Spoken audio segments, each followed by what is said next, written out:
through that. And this one is actually, so when I did the initial Hello Charlotte thing, uh, we did the first chapter off age because you have to go off of age, and then I also did chapter 2 off of itch. Uh, chapter 2 is on Steam and it's just like free, but there's not actually like a difference, I don't think.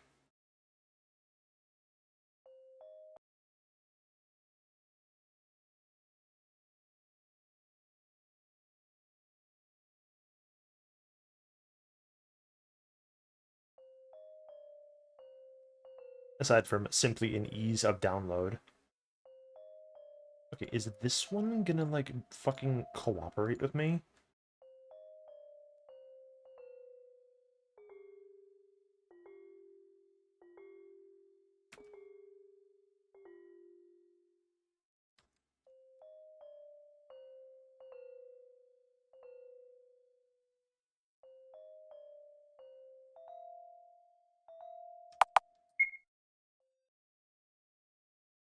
Let's see.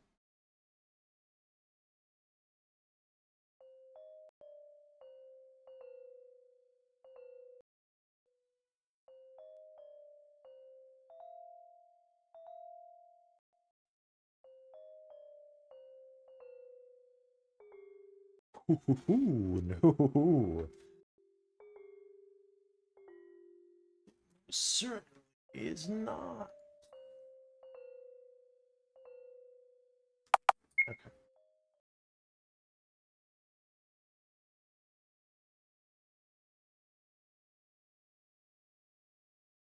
Okay, that's fine.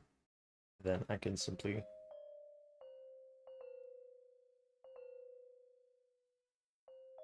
do it myself.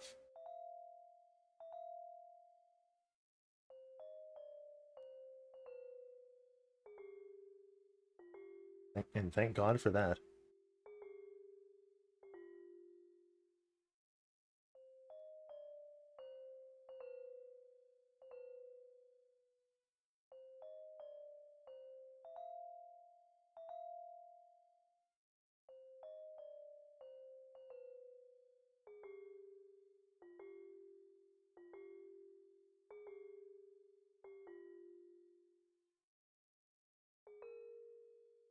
Okay. I'm just gonna get up for a second.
Okay. Alright, fellas.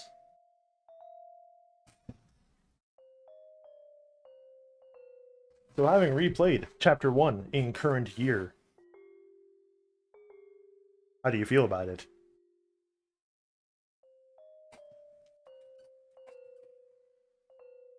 I'm looking for incredibly thought-provoking, multi-page, uh, deep dive analysis.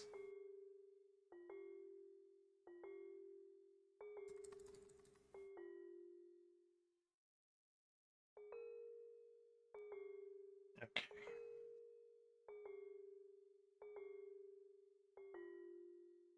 It sure isn't. It's actually kind of funny, right? I feel like the first half of Hello Charlotte, episode 1, and the second half are literally different games.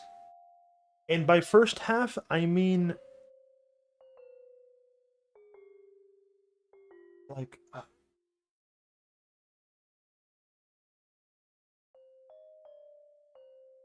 the everything before you get to the Hall of Knowledge and you're able to just read the books freely is part 1, and then part 2 is everything after that. It's like fucking night and day. The second part is borderline Kino.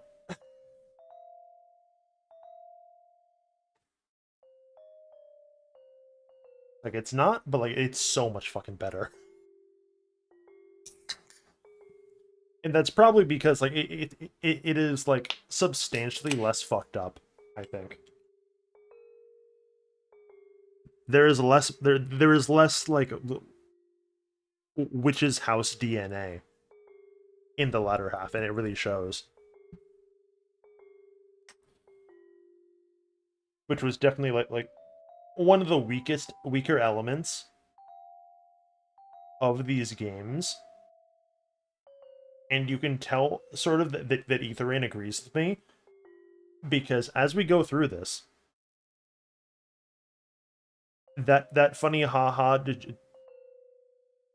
like random bad end death thing starts getting phased out more and more. Like there are still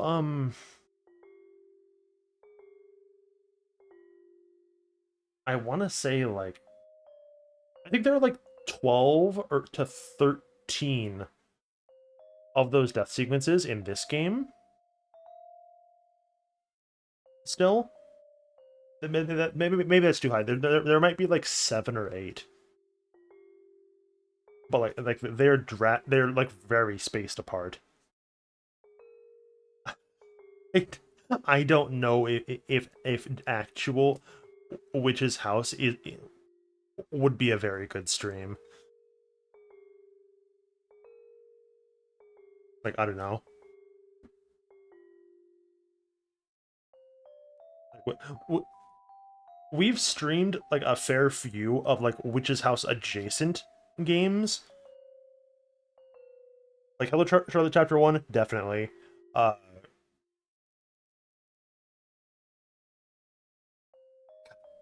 what was that one fucking called? Uh Mizou counts. It had a fucking ton of that shit. And that one was good, but that was sort of like because Mizou is Kino more so than anything. Does Mad Father was the one I was fucking thinking of. I don't remember Mad Father having like the fucked up death things, but I'm probably just misremembering. I guess it does. Yeah, like I've enjoyed some Witch's House adjacent like stuff, but I don't know if I would enjoy actual like fucking raw Witch's House. You know what I mean?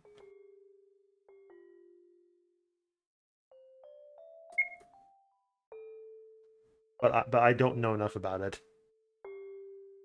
I know its name, and I know like that it's like kind of the source of that kind of uh game, and I and every one of those games, like, oh man, well, that's actually not quite true. I was gonna say in all those games I listed, the part that pissed me off was the witch's house element, but that's not really true. I didn't mind it like at all in Mizao or Mad Father or Live as Well or whatever. It's kind of just Charlotte that pisses me off. Inside a dream, I laugh, and the world laughs with me. Inside a dream, I forget, and the world forgets with me. Inside a dream, I am the world. Hello, world. Hello, Charlotte. Well, that kind of just gives the plot away, doesn't it? Ethering presents Hello, Charlotte, Episode 2, Requiem Amerinum Dio?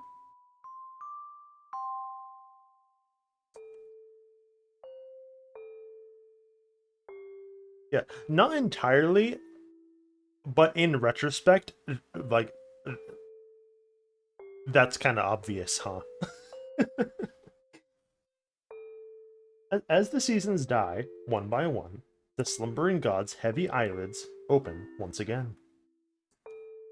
A choir of voices echoes in a fog-filled box of the mind.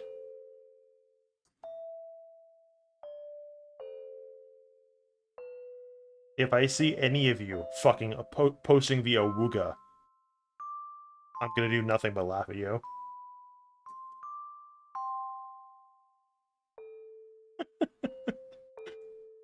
I must be dreaming. Since the Oracle became a part of me, my dreams always take place in here. A pitch-black land where time does not exist. For these 3 years, I've slept next to them in deafening silence. This time, it's different. The Oracle is awake. All right, I'm gonna hit you with, okay. It's been 3 years since the first game. She's 13. What are you gonna do about it, tough guy? Like you're fucking done for now. It's over.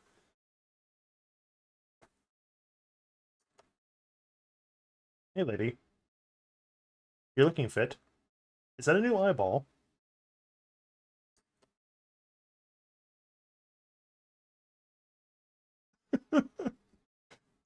Good morning, Seth.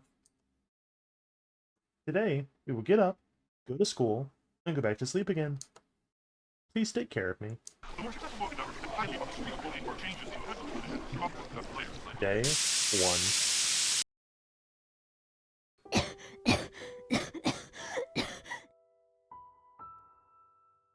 Okay, just right away, look at the glow up of just everything on screen now.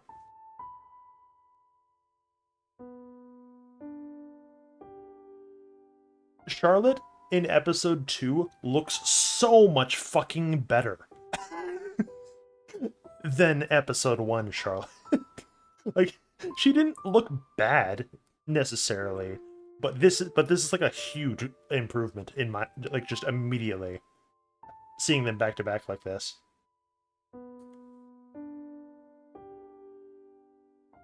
Is it morning already? Meow. Meow? I feel a paw poke my face. Just a few more minutes. No. It sounded almost reprimanding. Nightcat nuzzles against my cheek. Right. You must be hungry. Just wait a bit. Oh. I look at my hand. It's covered in something dark. It's not blood. Weird. It's nothing. Don't worry about it. Brotherman was right. Over these years, my health really did become worse. We still have a bit of time before school, Seth. Let's feed Madcat and greet everyone on our way. Task. Feed Madcat. Task. Greet everyone. Task. Go to school.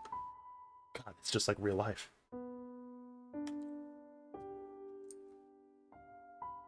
There's a drawing inside. Look at it. My wife. It's a drawing of me and Ari. Who is this? Seth. Don't tell me you don't remember. It's my friend Henrietta. He always tells me to call her Honorary, though. She drew this picture for my birthday. So nice of her, isn't it?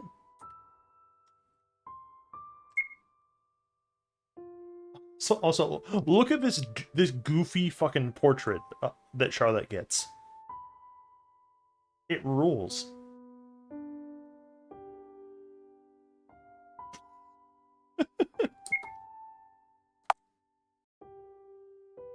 Yeah, see, look. Episode 2 is immediately better because the fucking menus aren't pure eye-scorching white anymore. Somebody told Ethering, like, hey, bestie, I want to see.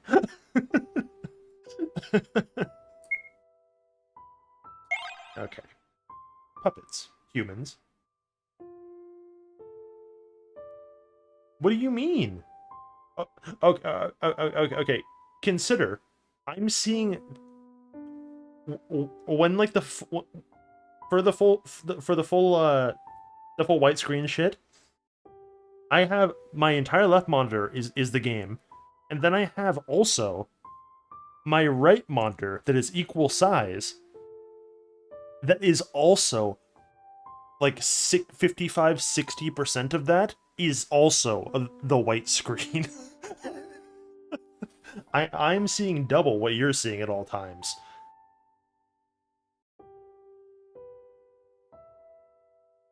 Let's see. Short lifespan, spends half of life sleeping. No free will, despite denying it. Likes cats to a ridiculous degree. Aliens. Purpose? Unknown. Disguised as humans. Always busy. High murderous intent. Can eat soap. Omnivores. Puppeteers. Purpose? To control.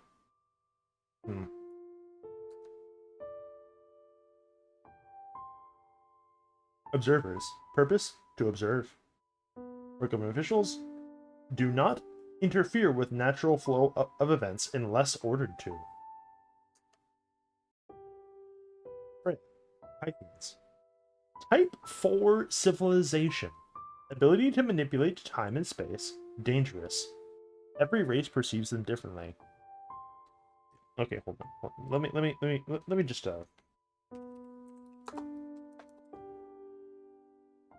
what is a type 4 civilization again? Wait, let me check the scale. A type 4 civilization or a K5 civilization harnesses the power of its own supercluster of galaxies and eventually its universe of origin, and becomes effectively immortal. Yeah, you're right. Correct. They could build countless Dyson spheres that trap dark energy inside to reverse the expansion of the universe. Yeah. Well, when they're right, they're right. Yeah.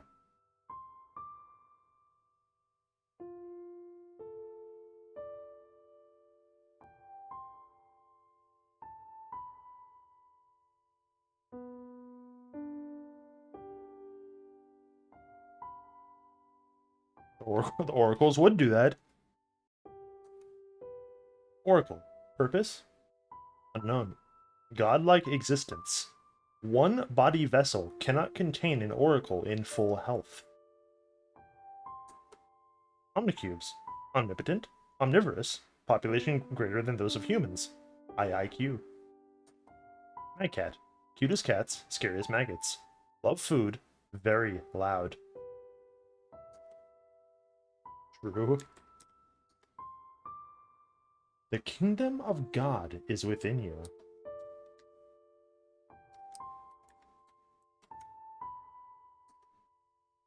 True realm research.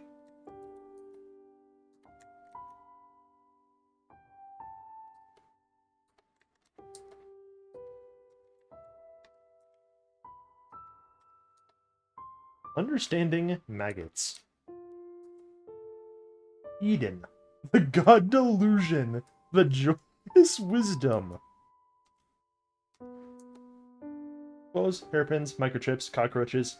One of these things is not like the others. Welcome to the Warp Omnicube. Use the Warp Omnicube. Activate a warp point at the place you wish to warp to. Welcome to the gate. Okay. Are any of these updated? These are rules.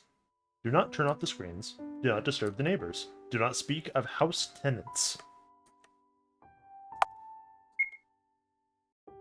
Doors.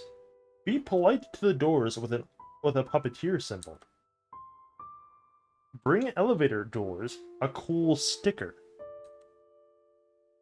Only users with X in their name have access to doors with a puppeteer symbol. Oh no. Dude, the timelines are fucking merging and I really don't like it.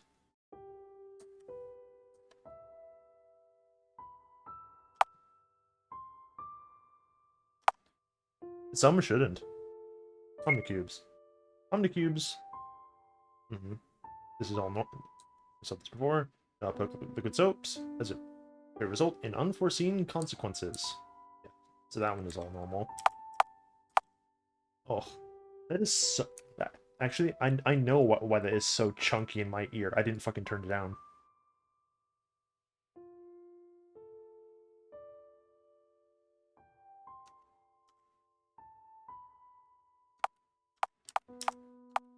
That's still that's still kind of like a really impactful like thwack. Whenever I fucking do that, huh? Reverberating in my skull, don't like that. List of visited 1F tenants. Ah, yes. And now, Charlotte has a fucking last name. Charlotte Wiltshire. Felix Honecker. Henry Huxley. Bent. Aiden. Magcat.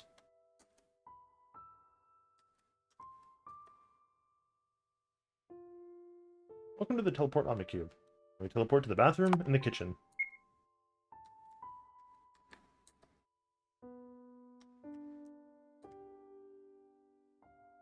Okay, one here. TV room is there. Yeah, Felix's lab is a completely fucking new room that was not in the first game at all. In fact, you'll notice that there are 6 doors here when the first game only had fucking 4. Hence my confusion when we turned on the fucking first game and there were 4 doors and they were all out of order. And then this is the kitchen. This one is the bathroom. I think, is this one still the library? Yeah, this is still the library. And that's the hallway wherever everybody is.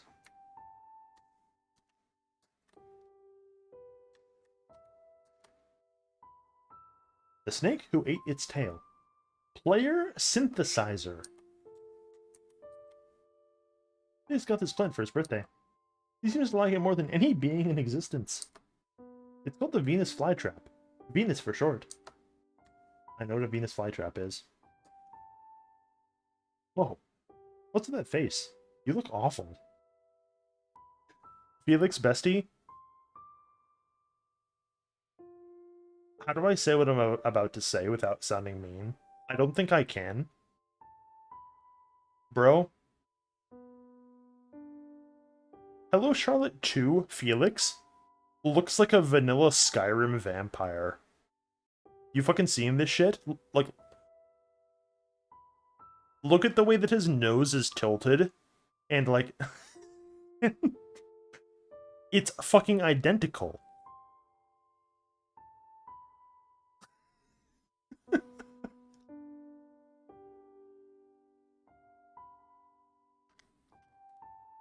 I shouldn't say that to somebody, but like,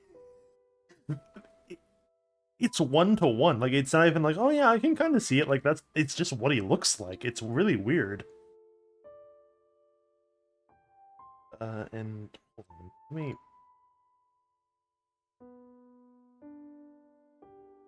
Eh, I don't know if I can move you guys anywhere else because I want to move you down here so that it's not fucking white on white. But there's gonna be text here. I don't think there's anything I can meaningfully do about the chat for this game.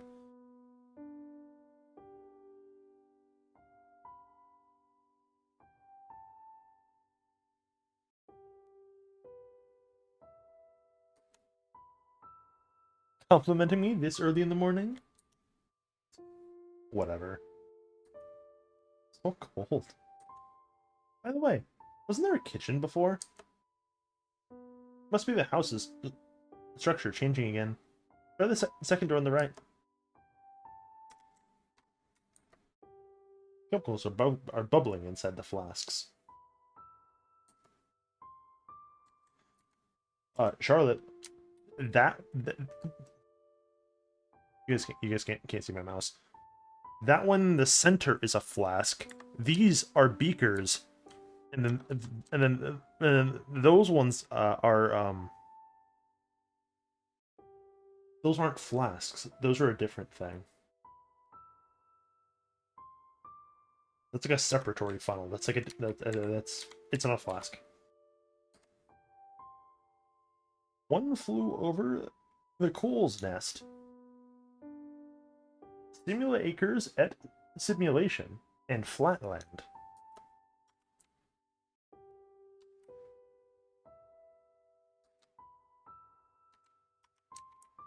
Yeah, it's kind of a fucking nightmare, isn't it?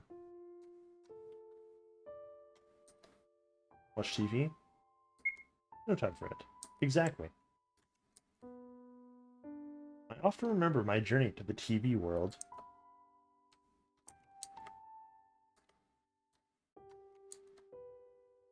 Shh. Goes the static noise. I guess it does. Ben's favorite show is supposed to be running soon.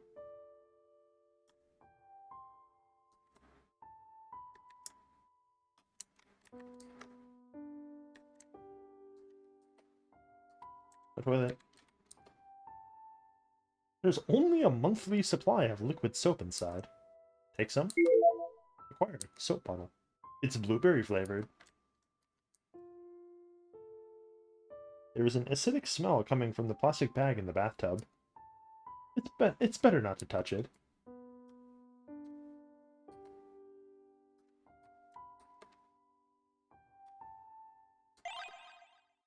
Acquired. Mag food. A meaty smell is coming from the oven. And it says that he burns mischievous children in it on Christmas.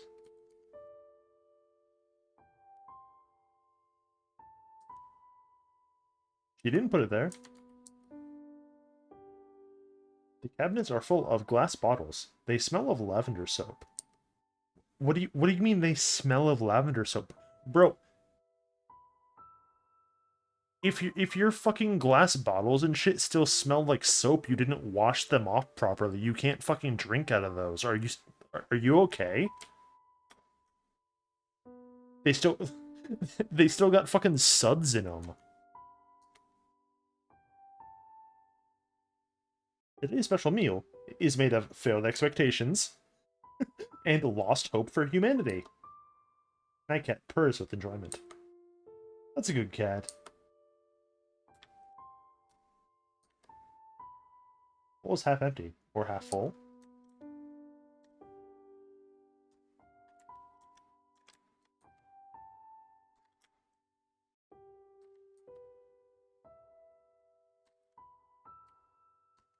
Yeah, you know, you may have a point. Some papers are lying on the table. Take a peek. Sure. It's Huxley's handwriting. An essay regarding the educational program, translated to human speak. I find the socialization system rather pointless, thus unnecessary for an individual. Oh yeah, I fucking forgot about that. I sincerely believe that it is up to the student whether to socialize or not. That's not how you spell whether. There's an A in there. With our reanimation technology, we can bring back to life both dead and hollow people alike. Even if they didn't express sentient behavior afterwards. That's weird. The phone's been broken for a while. The year I had a pay raise. Embrace the overtimer in you. I'm not gonna do that. Never trust a salesman. Cold-hearted janitor. Alpha physicist. I didn't know it was possible, but somehow these romance book titles have changed for the worse. If I leave, crash into your car, I kissed your cat, indecent web browser history. Mom's shelf is growing bigger, isn't it? Actually moved most of his books to the basement. Now it's mostly magazines on this shelf. Then tell me what the magazines fucking say, Charlotte. What are you hiding? Science Fiction Almanac, 26th edition. The system exposed. The hidden anarchy in order. Education program information booklet. Read it. Tip 1. Socialize every day. Socialization is a core element of the education system. Step 2. Report any suspicious activity on school grounds. Step 3. Don't feed stray animals on school grounds. Stay safe and ensure the safety of your fellow students. It's cookbook, now with more recipes. Kaboom Advanced Chemistry for Explosive Enthusiasts. And then I can't get to this fucking bookshelf. Robbed. Mom bought plans to liven up the room, but hardly anyone looks after them.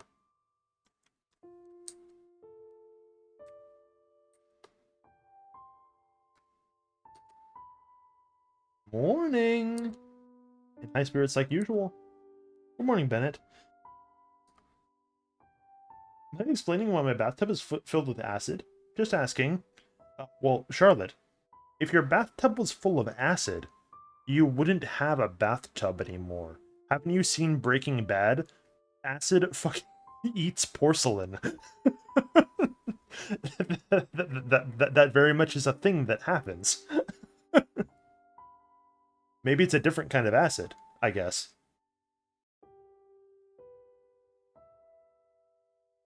But also, don't fill your bathtub with acid.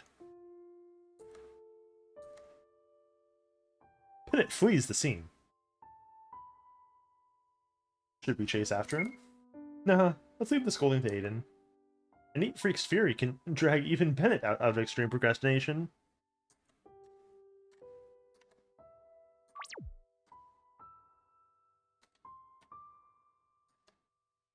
Left to basement, right to school. Okay, but what if I do chase after him, though? What then? He's not even fucking here. Hold on. Is the acid still in the tub?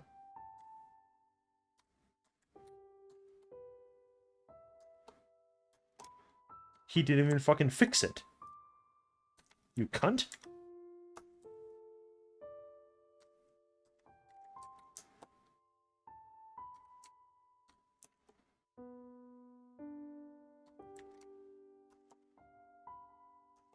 There's Lecter.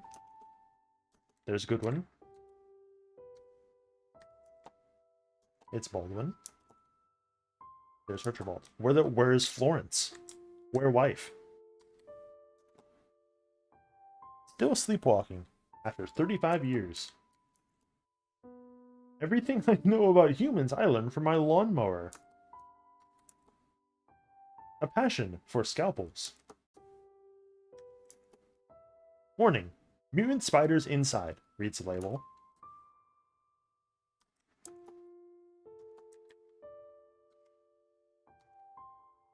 Dude, get the fuck out of my way. I'm trying to get to the bookshelves, you dickhead. Eating light bulbs is wrong. Introducing cannibalism. Reusing old corpse pouches. Huxley is operating on a patient. He's bringing the bone pieces together with super glue.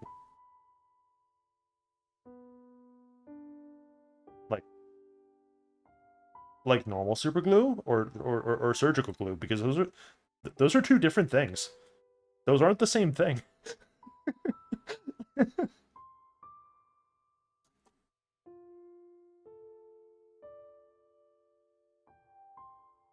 Dr. Huxley.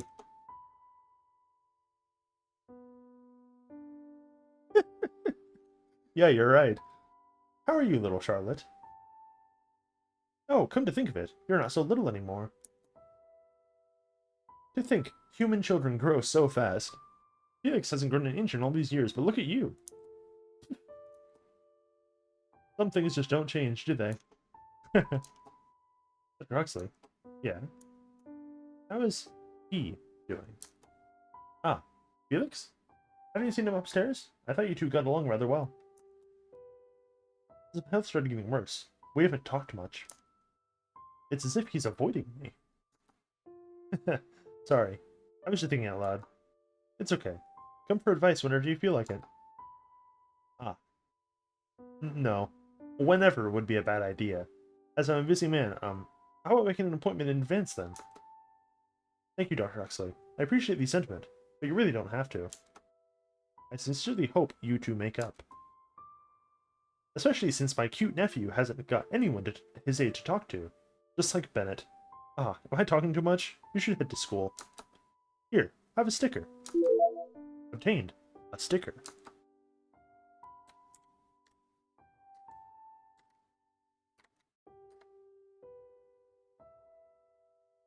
One. The Fog. What is this, Demon Souls? What the fuck are you talking about? Back in the days, I used to be at the top of my class. I loved being right. Answering correctly. Yeah? Erica? I loved doing things better than everyone else, yeah. Mother always said I inherited my hardworking mindset from my father. I was happy. I wasn't.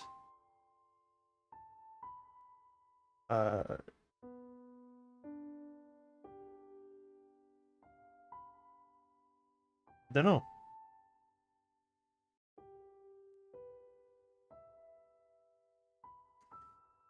Fragment deleted. It was just that one day my classmates decided to. Fragment deleted. Fragment deleted.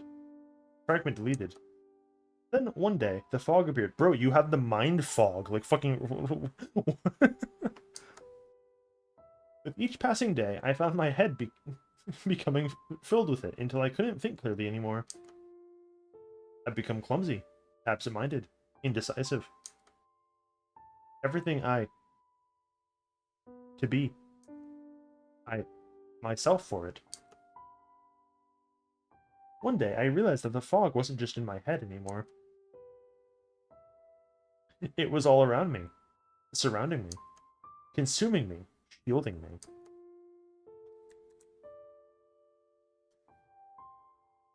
You guys see those two fucking red pixels up there for no reason? What the hell's up with that?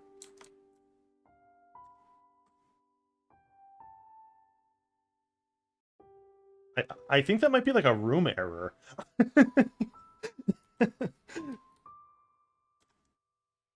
Because like it's like the same shade of red as like the blood.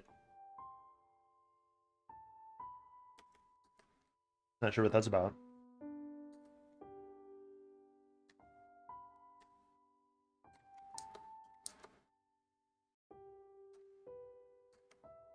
Good morning, Aiden.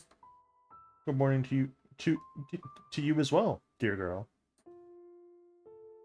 I hope you haven't forgotten that we have a piano lesson this evening. Of course not. It would be a pity if you missed your practice. I'll be waiting for you in the piano room.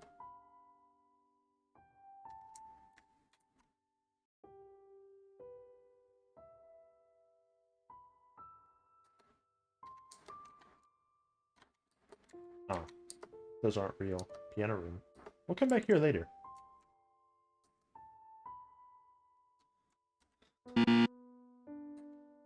Extremely loud operation room buzzer. It's just like Deathbound. Actually reprogrammed this one to let those crew members through. The Florence do better, or the others might be here.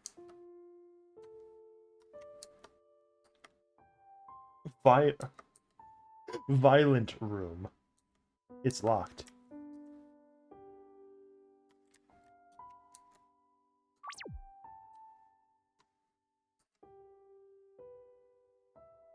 We haven't... Who have we not greeted? We've gone in every fucking room, Charlotte. Did you forget to take your meds again?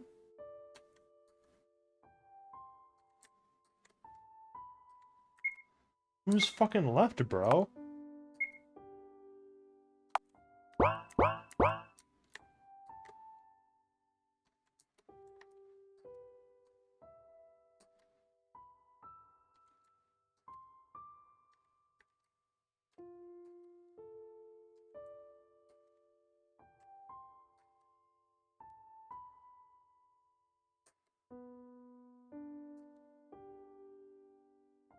Take these. Use them after socialization or you'll die on the spot later. Yeah. Fucking real. Yeah. There's fucking nobody, bro.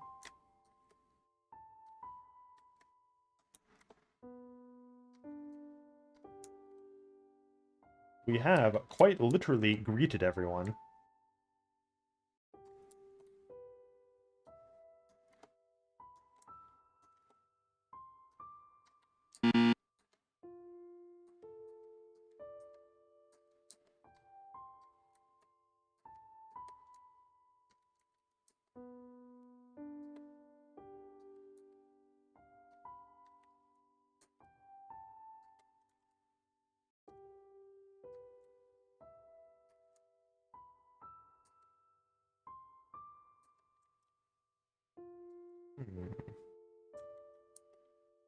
What am I fucking missing, dude?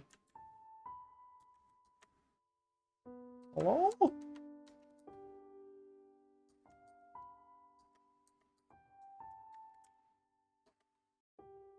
Is the person that we're refusing to greet in the room with us right now, Miss Wiltshire?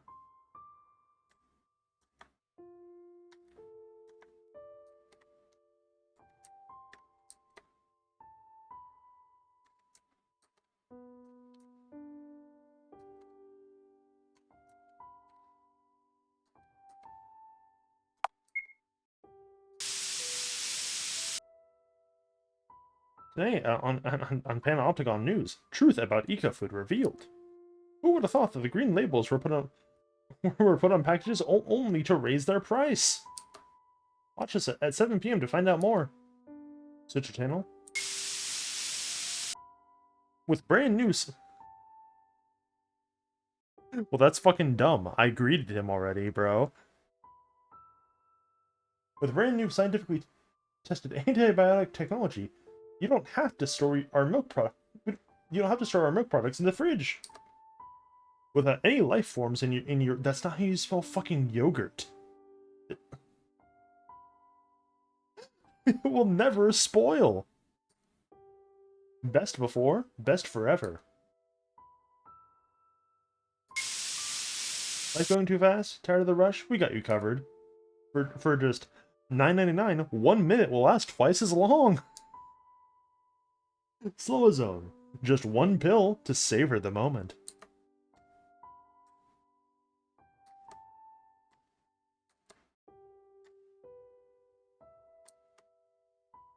What word of it? You'll be late, don't you understand? There's a door that won't open for me. There's no X in Charlotte. Could have asked Huxley for it. He's busy. I'm busy too. Fine. Leave the way. Yay!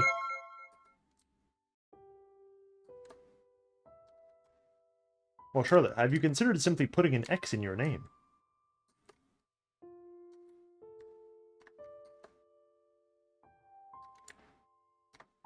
Yes, we absolutely need to talk to Florence. Hey, Florence. Oh, right on time. Hold some of this useless junk for me. I think I stole too many light bulbs, so Dr. Huxley might start suspecting me. Sure. I can help. Here you go. Pepper spray. Pepper spray. Pepper spray. Thanks for your cooperation. Can I return to work now? Sure. Thank you.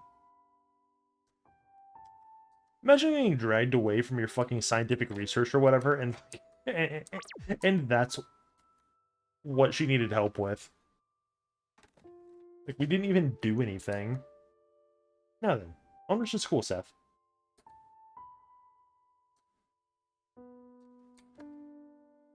No disturbing the neighbors.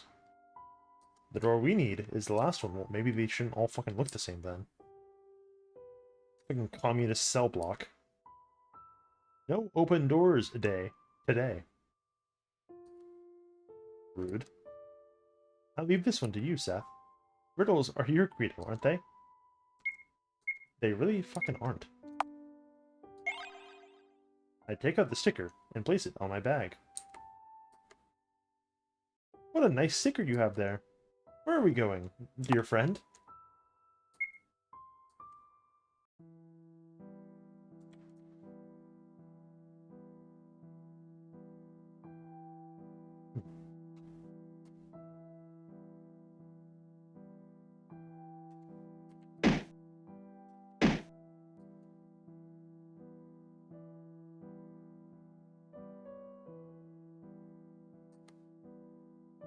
Be some sense into this freak. A few punches will make him respect his elders, huh? Ugh. This looks bad. Can we help him somehow, Seth? It's too dangerous. So we'll just leave? I'll look into it. If only we had something to use.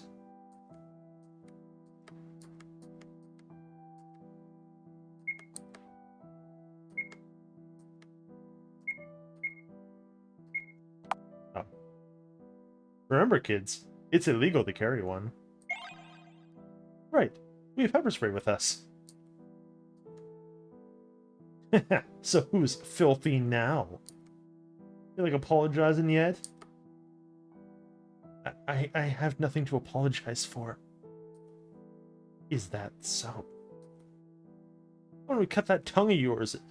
Cut out that tongue of his if he has nothing to say. Wouldn't it be too cruel to ruin such a pretty face? Then why don't we do something more fun? As I take a step closer, one of the students notices me. Who are you? Sorry to interrupt, but... Psst. Haven't your parents taught you? Violence is no good. Ah! Get it off! Huh? Run, quick. I reach out for the boy's wrist. He slaps it away. I didn't mean to. Later about that. Run!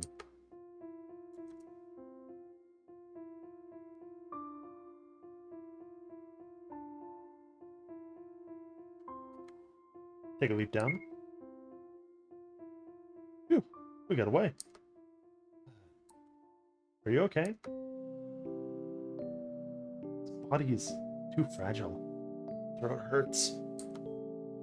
The boy pants heavily, barely standing. He's completely out of breath. Seems like PE isn't your best subject. Charlotte.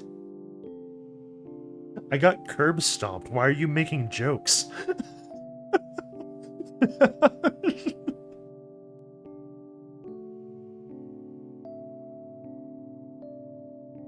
You're small. How do you distract them?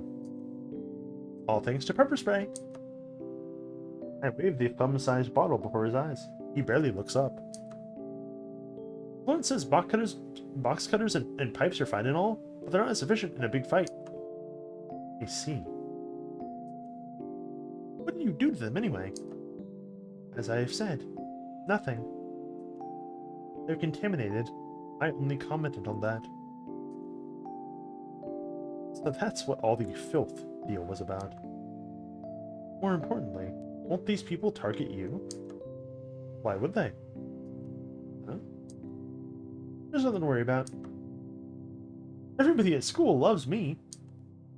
Moreover, I'll always have Seth at my side. What's more important right now is I helped out a fellow schoolmate. Schoolmate? It's a school uniform you're wearing, aren't you? Is it? No, let's hurry. Got it. Sorry, Seth gets grumpy when we're late to class. I can show you the way to the infirmary. New task. Find the infirmary. Find a class. Once again, Charlotte is literally just, like, the best person on Earth.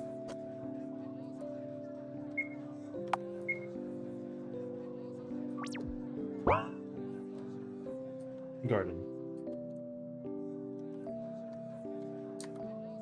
Infirmary. Here it is.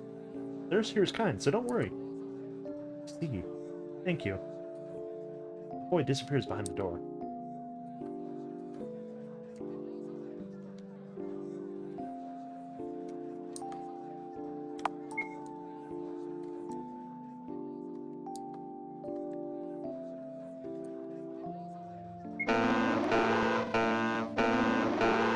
Intruder detected. Initiating a vaporization process. Bad end. No entry. Unlucky.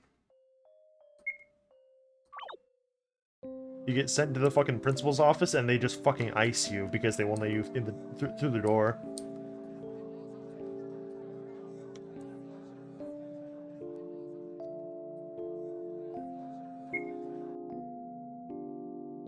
I don't remember this place. My class should be among these doors.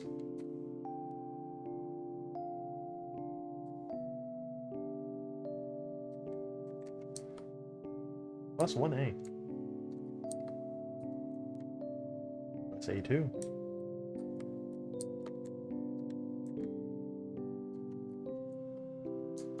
Is this one our fucking class? Like, are you... I guess not. Lesson in progress. Access denied.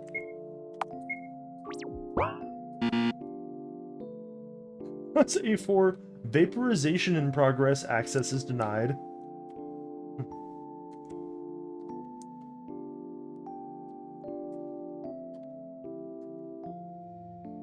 Only I could be of help.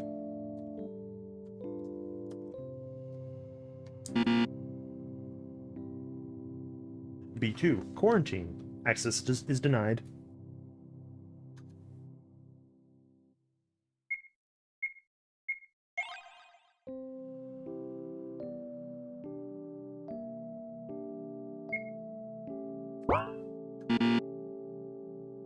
B3. Currently unavailable.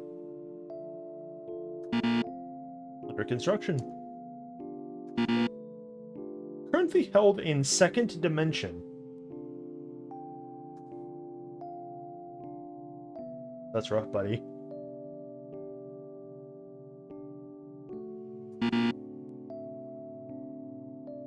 U-phone and F-book users only. Only for cool kids. Access denied. Man. Access denied, it won't even tell me which one this is. Class C1, Gone with the Wind. Access denied. Come on, dude. Organ harvesting in progress. Access denied. Access denied. D2, There's no D in your name. Access to...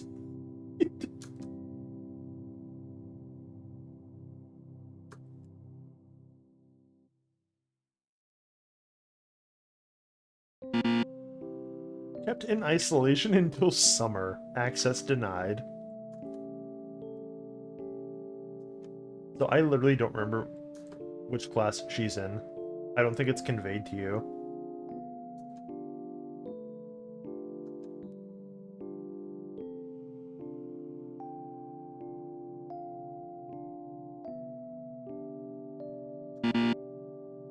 No entry for lunatics.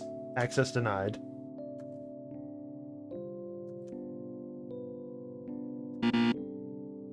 Toxic level above normal.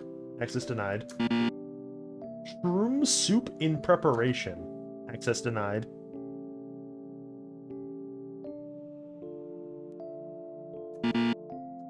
Access denied. Infested with head crabs. Access denied.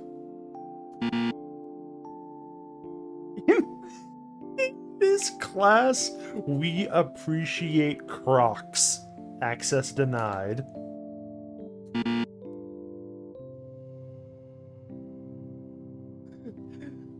Error 404, access denied. Okay, one of these is our fucking class. But they won't tell me which one. Charlotte, bestie, what fucking... It's a... Why the fuck?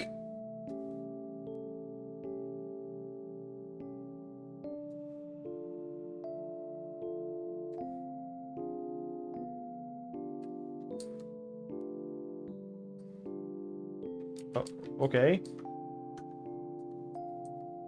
Okay. You gonna go in? You gonna...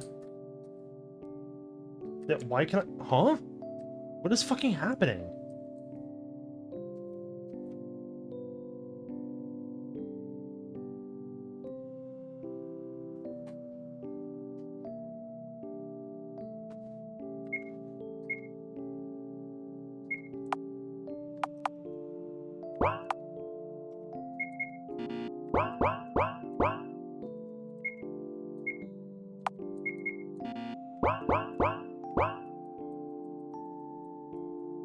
Charlotte, go in the fucking class. Go to class. Go to class. Just go to fucking class. It's right there. It's just, why do you not simply go to class?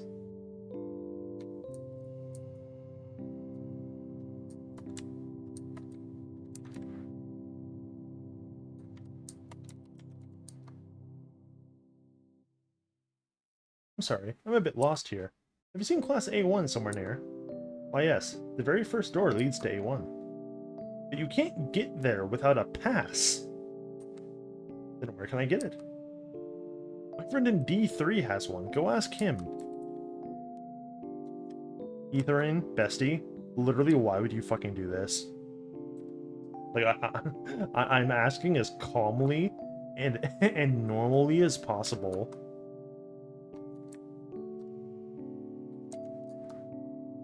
Let me tell you a secret. If you open the very first door with a white door pass, it'll get you to A1.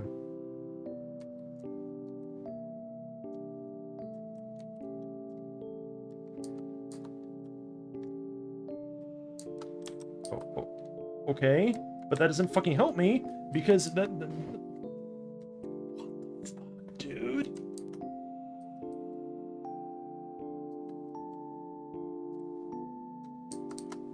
This is fucking D3, right?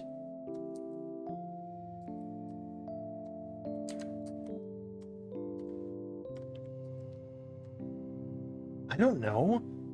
A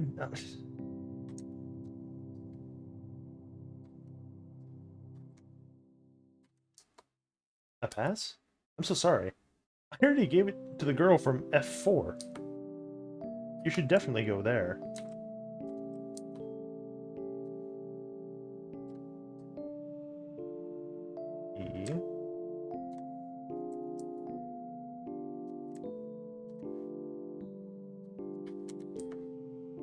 Why didn't it come sooner? I already lost my pass in a bet. Why don't you go to C2 and beg for it? Brothers, This fucking sucks. I hate this.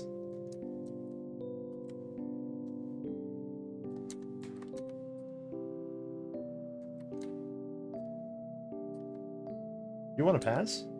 If you take my trash, I'll give it to you. Here you go. Acquired trash.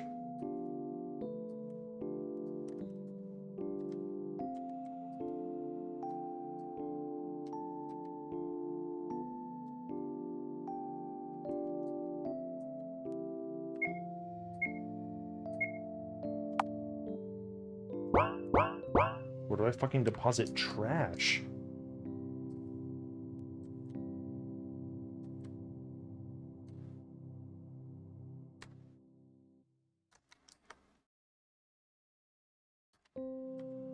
There's no... What? Search the plastic bag. Found the white door pass. Well, that was like a completely and totally fucking needless ordeal. Finally. My head is spinning after all this running. I go to my place. Someone tapped my shoulder.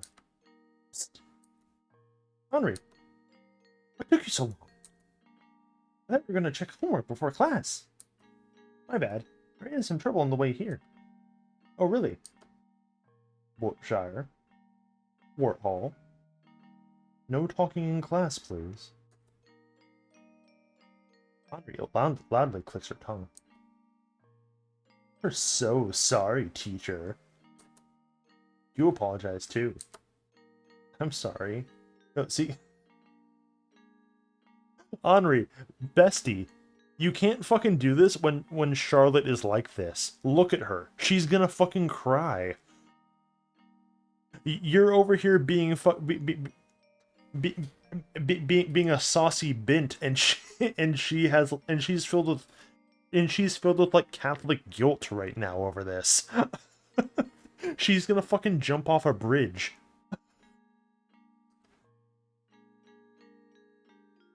Alright.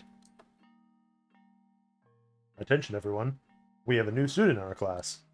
Please introduce yourself. Hello. There's no name that can define me, but you can refer to me as C. Oh, I'm gonna call you fucking C, alright? I am the god of this world.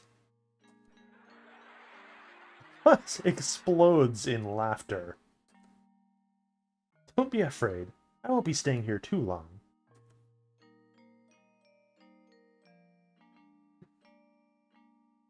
Yeah. Take your seat is right.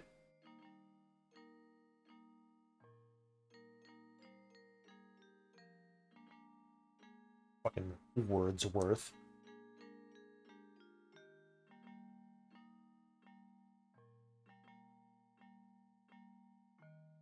The class starts. I try to focus on the teacher's speech. Yeah, literally. Today, our subject is the trial and soul cubes. As you all know, since you've turned 15, 15? Ooh! You're now able to see your soul cubes. Soul cubes store your soul data, as the name implies. It's speculated that soul cubes are just smaller omnicubes, which raised a controversy among our scientists. If soul cubes are omnicubes, then aren't we just meat armor they control? I'm sure you have heard this kind of news. Just like any data storage, soul cubes can become corrupted. That's where the trial comes in. The trials exist for helping the defective. Their cubes will be formatted and debugged. If you format a fucking data storage device, you don't have to debug it. That's not how that fucking works, bro. If you format a fucking drive, you don't have to do anything to it. It's fucking blank. There's nothing on it.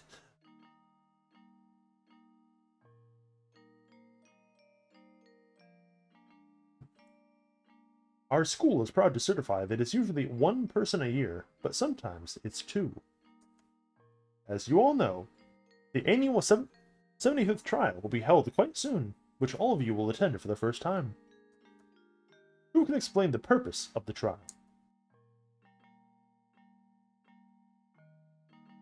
God willing. With like a rock, maybe. It's for correcting the defective. Right. The trial exists for the sole purpose of providing help to our students. A public vote among students and teachers alike will be held to determine a defective student amogus. Tell me, who has a defective cube? Anybody? Remember, it's someone who will amount to nothing if not provided help. Now, class, how do we avoid cube corruption? We go to school. We abide the rules. We socialize. Very good.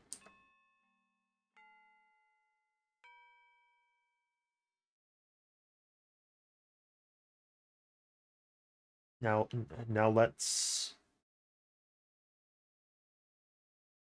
proceed with the lesson. It's lunch break. Hey, look at him.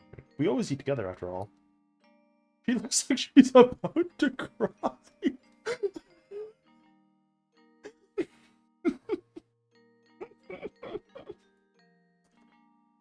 Did something happen? Oh, no. I forgot my wallet. Ethan wanted to buy us a meal today. I'm so worthless. Don't say that. I'll buy us something. Really? You'll do that for someone like me? You're not a fall on me. It happens to everybody. Hey, I'll be waiting on the rooftop. Yep. See you later. Let's go, Seth. Let's buy some apples and activate the warp point. While we're at it, shall we? Only apples? I don't really feel like eating much today. Sorry. Actually, I feel like I could throw up any moment. To canteen. Activate warp point.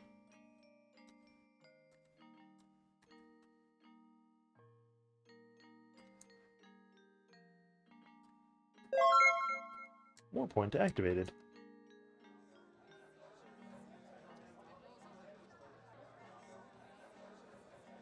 Hey, Chuni. C is poking at the canteen food. It's poking back. Hi again. Oh, hello. Mind if I join you? No, not at all. Everybody's waiting for me, but talking for a moment wouldn't hurt, right? You seem a bit better. Yes, it would have been worse if it wasn't for your intervention. The nurse patched me up a little. She said I'll recover soon. Although, I do appear to have trouble with verbal communication. I see. Is it true that you are the god of this world? Ah, no wonder you're curious. That is the only thing I am sure of since awakening in this form. In fact, I tried to get rid of this vessel immediately. But who could have known that a human's preservation instinct was this strong? I couldn't lay a scratch on myself. Really? A scratch? Like nothing? Huh. I was afraid of the pain. Curious, right? Yeah, that's fucking odd. Not only that, I do not know the reason why I am here. Needless to say, it is not only a great inconvenience, but also a waste of time. I want to get rid of this body as soon as possible, but there is surveillance everywhere. Kind of ironic that the rules forbid self-harm, but not violence, isn't it? That's why I'm looking for the way out. Say, do you wish to aid me? When I return to my heavenly domain, I'll definitely... Look! He's about to jump! What? Really? That Eiler? Huh? Everyone's gathered by the windows. Someone gasps. Unknowingly, I find myself running outside.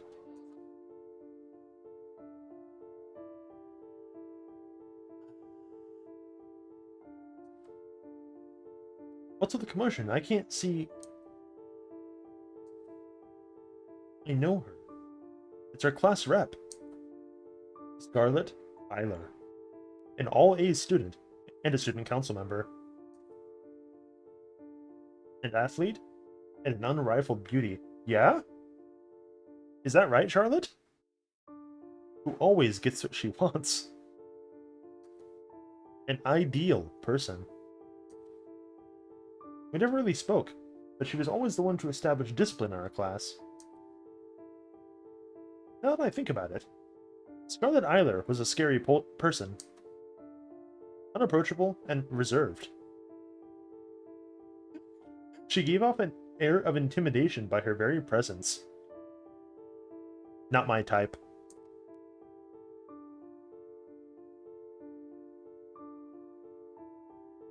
Why would such a strong person give up on her very life? Now I'll never know. Artificial sun shone upon the school, the students, and the ambulance workers who arrived. Scarlett Eiler was no longer in this world.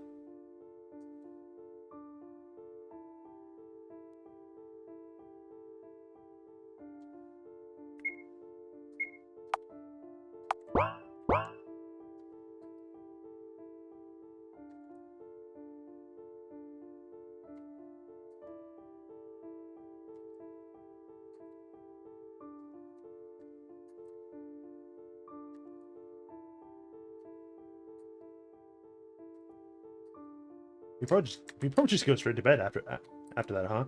After seeing a fucking jumper. I'm exhausted. Let's have a little nap, shall we?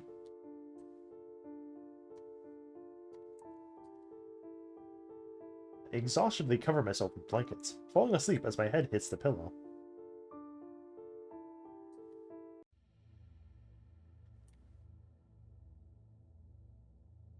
Hey, lady. Oh, is this end of Ava?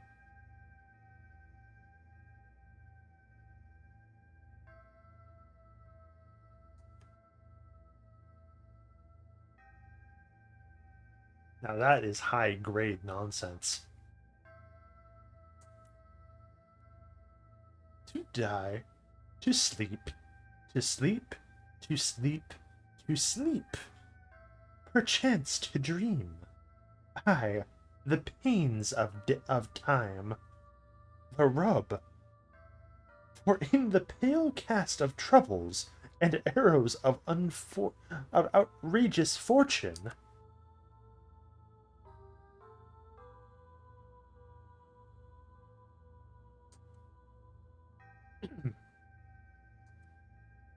Hello there. Apologies for that little speech test. Your language is a bit tricky, but I'm a fast learner. You? Don't look so surprised. It's simply the form your mind gave us. Sounds like despite your initial bravado, you're subconsciously afraid of us. Bro, look at what you're fucking standing. Look at all this creamed corn and earthworms you're standing on, brother.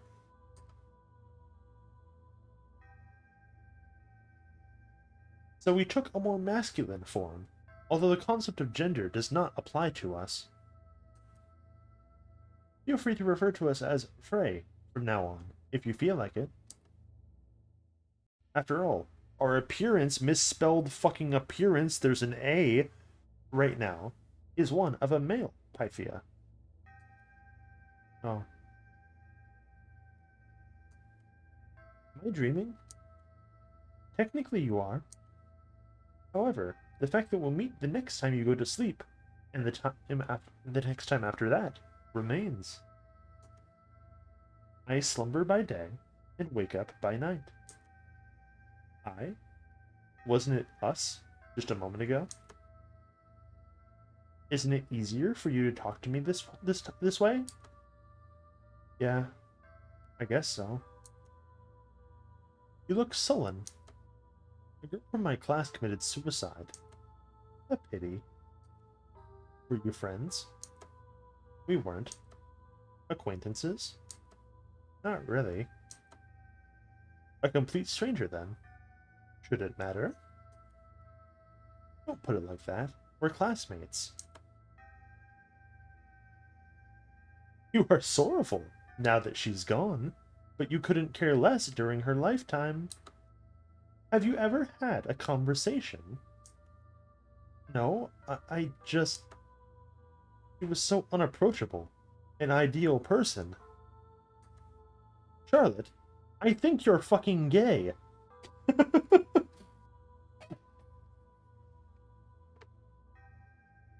How can a miserable person like me talk about with someone so perfect? Thinking that, you gave up completely. That's the same as being indifferent. No, it's not like that. You're exaggerating things. Only so that you'd be honest with yourself. Wouldn't anyone be sad if someone died? I'm afraid I cannot understand that. If that person wasn't important to you up until this moment, why do you feel down? No, even worse. You feel obligated to feel sad. Deep inside, you have no reason to be. Why not be true to yourself? Is human empathy such a foreign concept to you? Empathy. You humans have a rather twisted understanding of it. If death of some specimen you weren't involved with bothers you, then why not bawl your eyes out whenever you see a piece of meat on your plate? That animal must have suffered a lot more than some misunderstood teenage girl just to make your supper delicious, no? It's not the same, you'll say. I didn't. But in the end, it is. You're all animals, yet your kind puts yourself above all. Oh my, what a plot twist. Who would have known that the concept of empathy only applies to your fellow humans? It truly never ceases to amaze me how you humans love to make a mountain out of a molehill. You'd never understand. How could you know the sadness of losing someone if you and all Pythians were all connected? And united, you stayed even when someone died. For us, when someone dies, that connection is lost forever. Hmm. Do you think it was always this way? That all Pythians willingly gave up their very egos for the sake of becoming one with everybody? Frey laughs. It echoes throughout the mindscape. Stay in the fog if you wish. Isn't it safer like that? Although, I would love to converse more. It feels like it's time like it's time for you to open your eyes.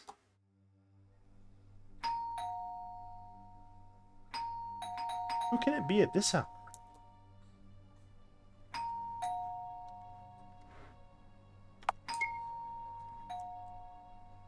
Nobody fucking good.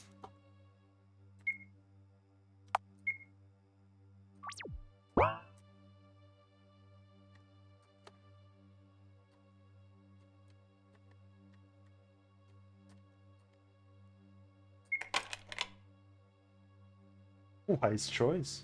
Good evening. No, it can't be. Since when did you start to use doors, Umbrella Man? I figured it'd be nice to be polite once in a while. Especially since I'm using this vessel. Let's have some tea, shall we? Sure. Come in. Now. What's with that suspicious look? I've merely come for a friendly chat. You see, I've received no orders from my employer recently, so I took this chance to have a small vacation. So you're slacking off? Don't put it in such an unsightly way. Look at him fucking crying. Believe me, even a workaholic like me can't let this chance pass by.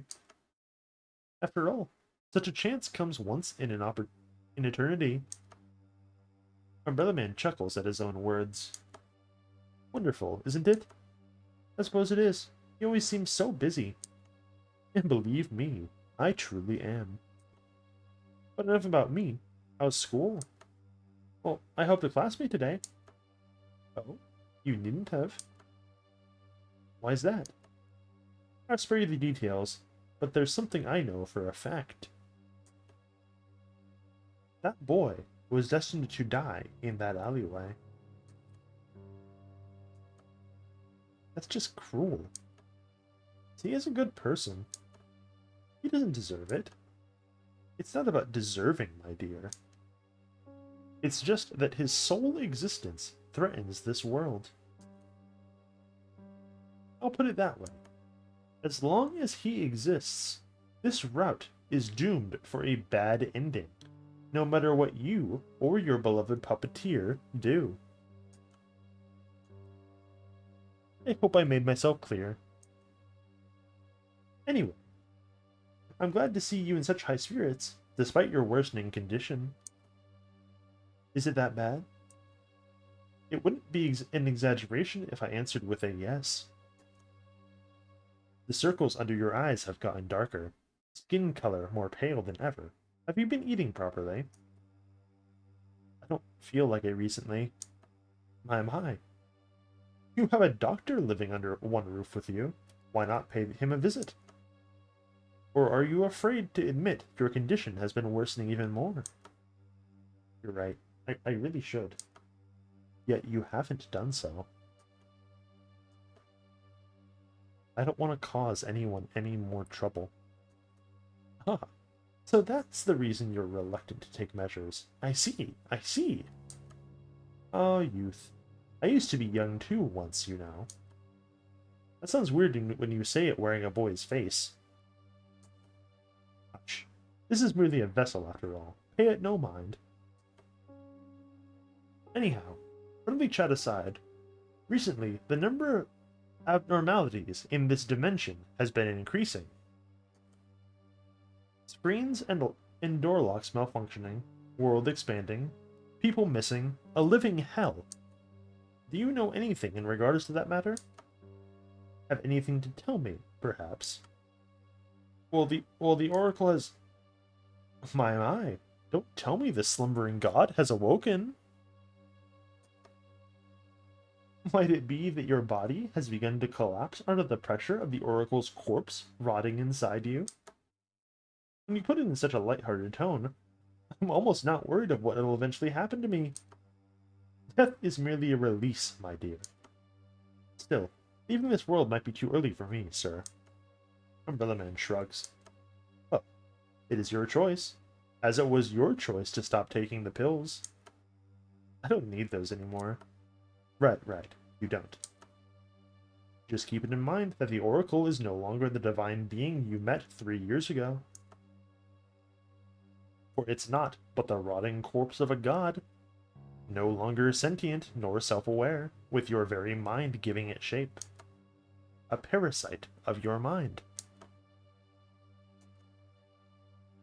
That's what my employer would say, anyway. And look at the time. I'm afraid I must leave, or your humble puppeteer will scold me for robbing you of sleep hours. Right, Mr. Seth? See you, Umbrella Man. Stay well. Umbrella Man leaves.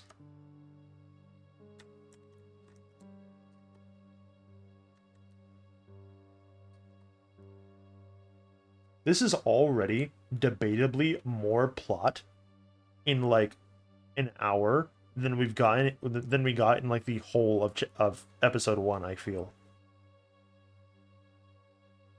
Like things are occurring actively.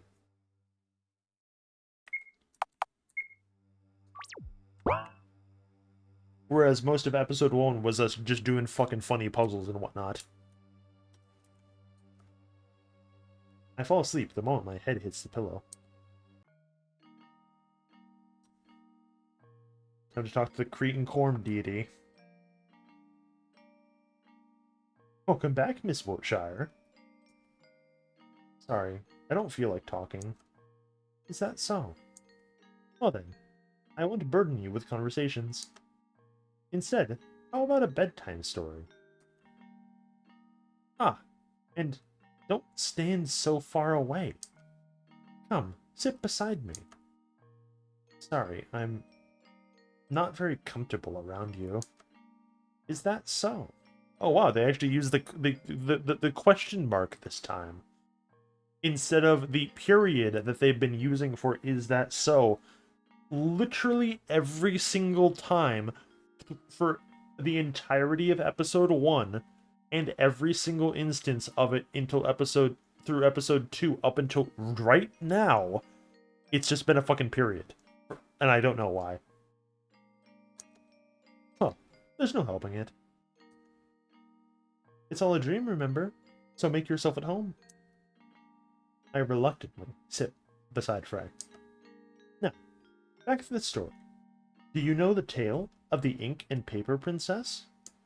That's not the title of the fucking book. In our land, during the pre-Oracle era, it was a part of a psychological test. It was made to be unfinished, and the one who read it had to write the ending themselves. It's surprising how much one can learn about another person just by having them write a few sentences. Want to listen to my own version? I don't have the other choice, do I? So much for free will, right? Well then. A pitiful, ink-black princess that looked for minds alike who ended up in prison of Paper Kingdom. But the story didn't end there. Time passed, and Paper Princess herself came to visit the prisoner. The two became acquaintances shortly after, and Ink Princess was freed from imprisonment. Ink Princess taught Paper Princess writing, and no paper in the city was blank anymore. They obtained power, known as knowledge. Paper Princess could not be happier. Yet, having spent so much time with Ink Princess, she was stained with Ink Princess's pitch-black color. Day by day, Ink Princess became more and more soaked in jet-black ink, until she was indistinguishable from the Ink Princess herself. That would be the end of the story. You fell asleep, huh? By the way, hello there, Mr. Seth. Is that how Miss Wiltshire calls you? What a joke. You must be thinking that you're in control. What are you even here for, I wonder? You aren't even supposed to exist in this world. Ah, I know. You must be looking for answers.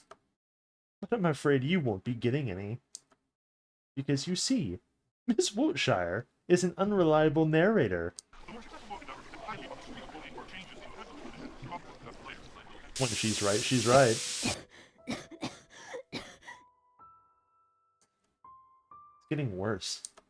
What time is it? Oh no. Audrey hates when I'm late. Hurry, use the warp Omnicube. Better rest. I can handle a little cough, Seth. Hey, we'll get up, go to school, and go back to sleep, remember? Let's hurry.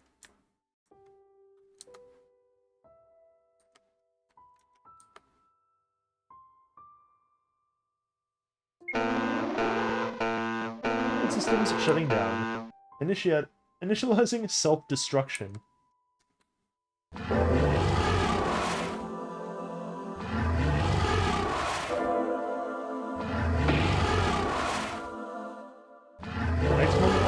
I'm being devoured by lumps of meat. And I think to myself, it all started with a bottle of soap. That end, do not put soap in Omnicubes. Fucking sucks.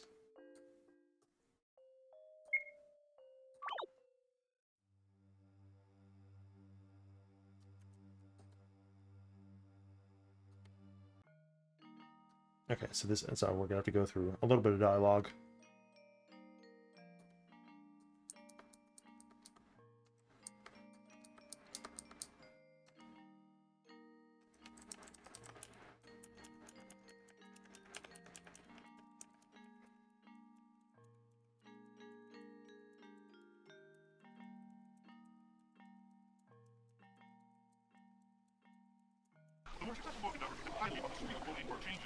Yeah, that wasn't so bad.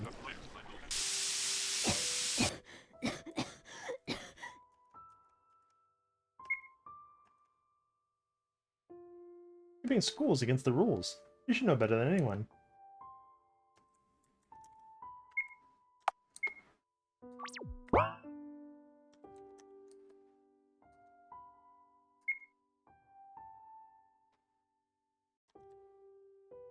Oh, look who it is. Henry. Henry doesn't even turn her head in my direction. Miss Warhol? I lightly tap her shoulder. Henry finally turns around. She's on the verge of tears. Charlotte Wiltshire. Yes? Why didn't you come to eat lunch with me yesterday? I waited and waited and waited. Henri is such a fucking pathetic little wet bag of a fucking woman. It's so fucking funny. Until everyone left. Until the bell rang. But you never came. He began staring up again. Henri, you know someone jumped off the roof yesterday, right? I'm sorry. I guess I wasn't quite myself yesterday. I went straight home after that happened. You know? Henri locks me in a hug, hiding her face in my sweater. Her hold is so strong I can barely breathe. I thought you didn't want to spend time with me anymore. I thought you hated me. I thought... I pat Henri's head. There's no way that could happen, right? Friends don't abandon each other.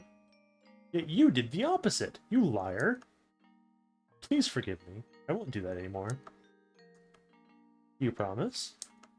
I promise. You'll have to swallow 1,000 needles if you break it. And she's just fucking gone.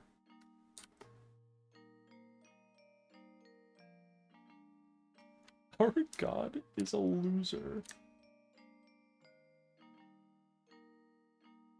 Let's start our class. Today's topic is the world. The house is the world. Fuck me. The house has 11 floors in total. With its...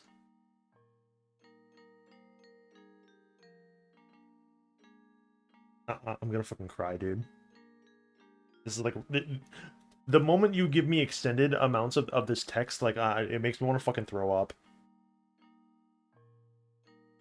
Structural elements.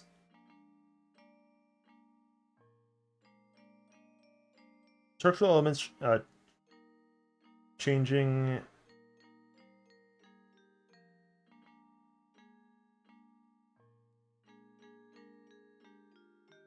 I'm not on the verge of tears, this just fucking sucks.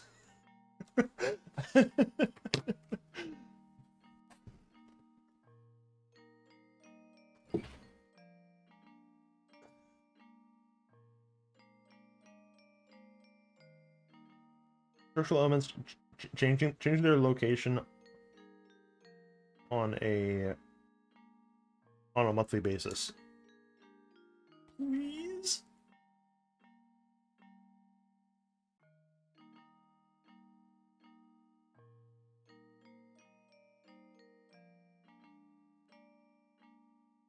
Fuck this.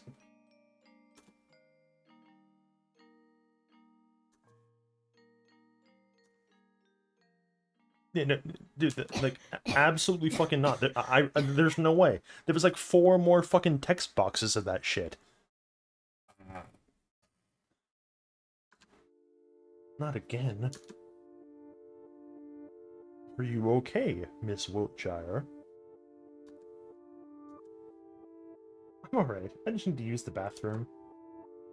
You may go.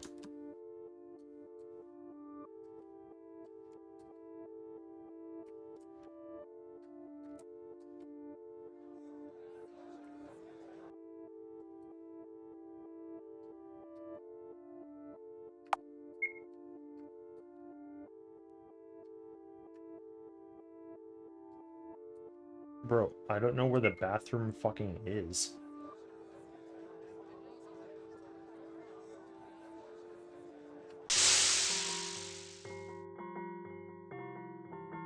Yes, this is the socialization minigame. You know what it is? Fucking RPG Maker combat.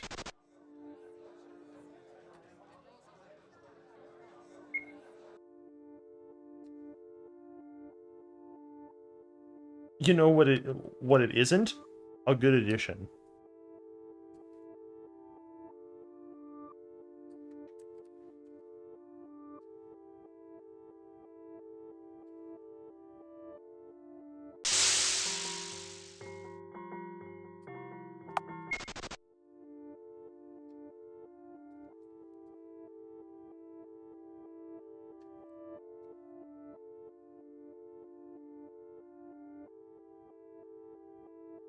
Okay, no, we do not need to be in the garden.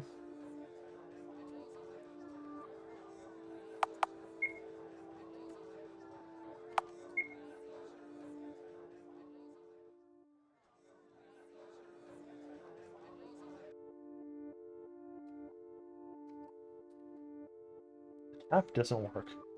What the hell? Washing internal organs in the sink is strictly prohibited.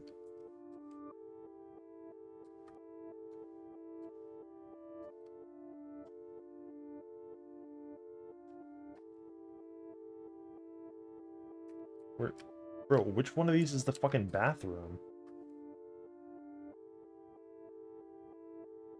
To provide comfort room. To provide a better experience without any interruptions, your body is perceived in fourth dimensional format in the comfort room.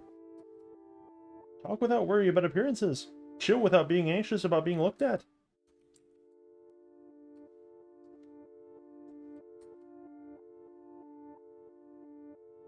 It's a bit distracting to think that I appear as a pyramid to these people.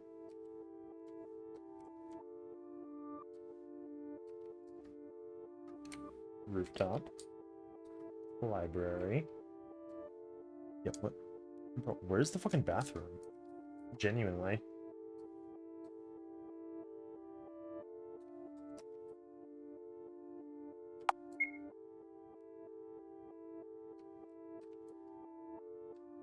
Because that's the changing room.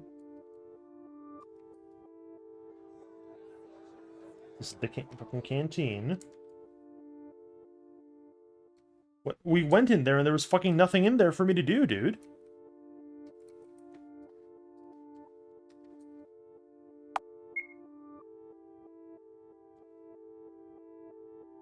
What the fuck do they want from me? I come in here and oh, my mistake. I did the first sink from the right. The activation is the second sink from the right. Dude, like, come on. I vomit into the sink. It becomes black from the ink.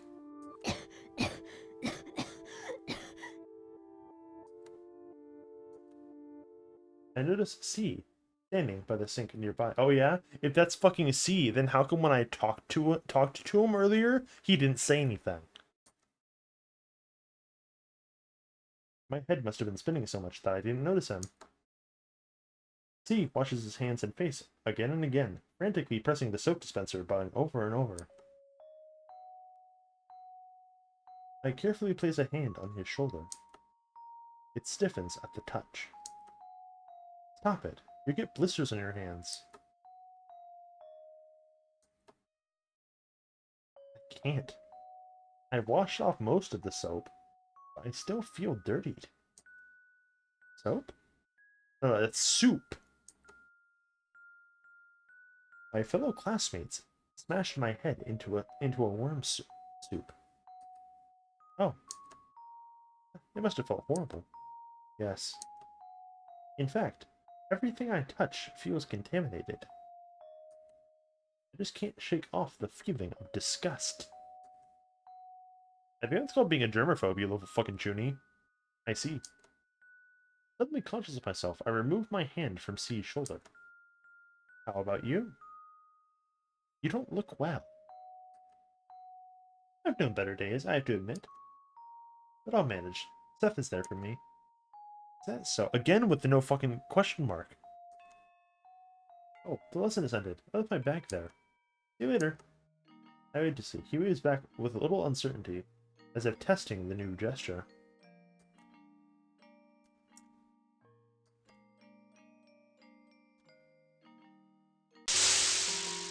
God, it fucking jump scares me every single time. But also, fuck off. Like, no one cares about this fucking... about socialization. The note in the house talking about how it's like an extraneous waste of time for the educational program is literally Etherian lampshading that like it fucking sucks and like it isn't in the third game.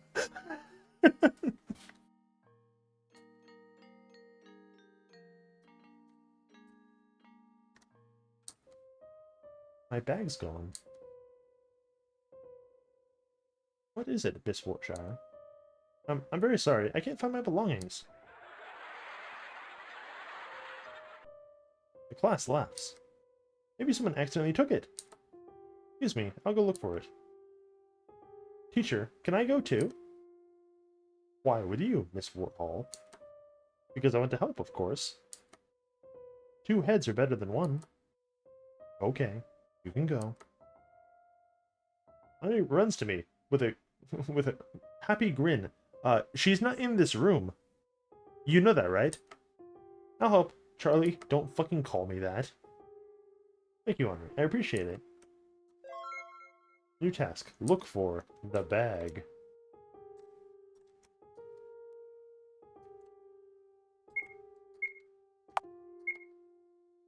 It should be somewhere in school. Thanks.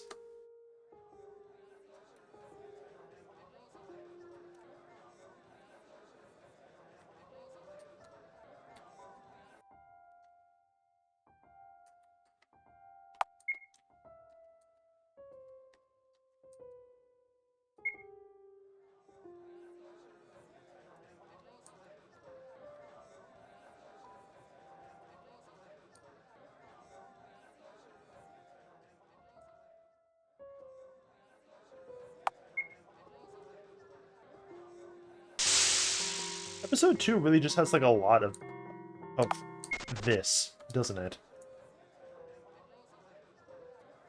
Like, and I'm not sure why.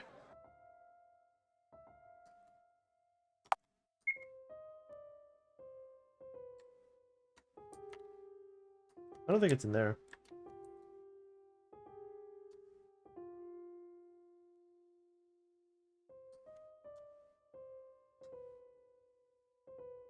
Like this is the second time that we've been to the school and I get tasked with, hey, go and find some goofy thing for no goddamn fucking reason.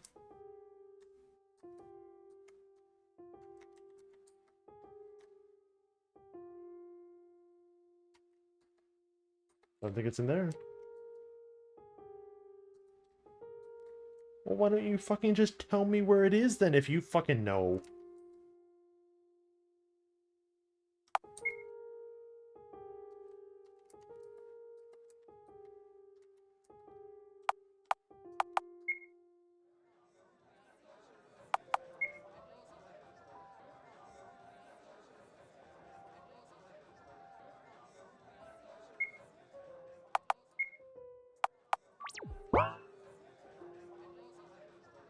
Jeez, how many times do I have to tell you? It's forbidden to enter the principal room.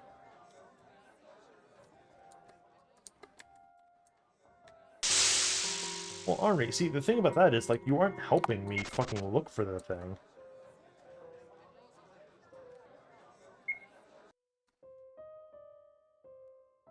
Charlie, are these yours? I don't know. All the pencils and pens are covered in mud. Look, it's yours too, right? This textbook cost a lot.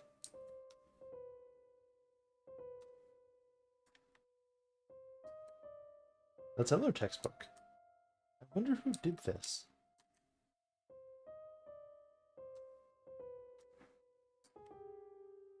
Oh, and I like this notebook. The pages are completely soaked. Maybe there was some kind of misunderstanding. There's no way it is.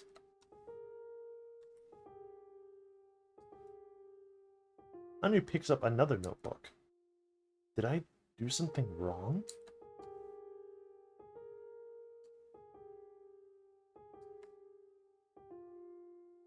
Even the pages of my book of truth are torn out, even though I worked so hard to keep it tidy. Those bastards. How could they do this to you? I think it's some kind of mistake. There's no way it is. Like I said, it's okay. Unforgivable, unforgivable, unforgivable. Enough of this. I'll report it to the teacher. I'll read these before I can protest any further. Looks like we found everything. I don't feel like going to class anymore. Let's go home, Seth.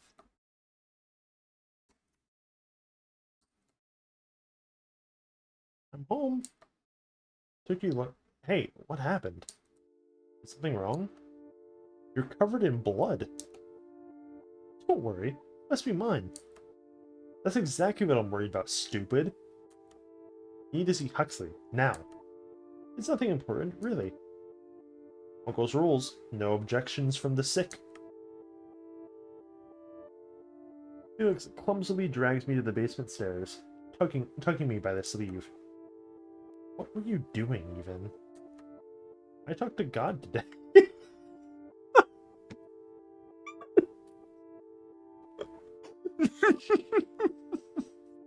Dude, come on.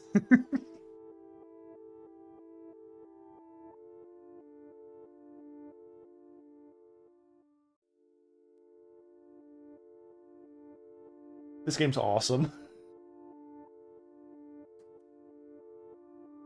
Oh no, this looks worse than I thought. Might as well check your brain function, too. Should I start with good or bad news? Just kidding. I was planning to tell you good news first, anyway. Well, the good news is I know what this is. The bad news is that it's nearly incurable. I see. What exactly are these, Uncle?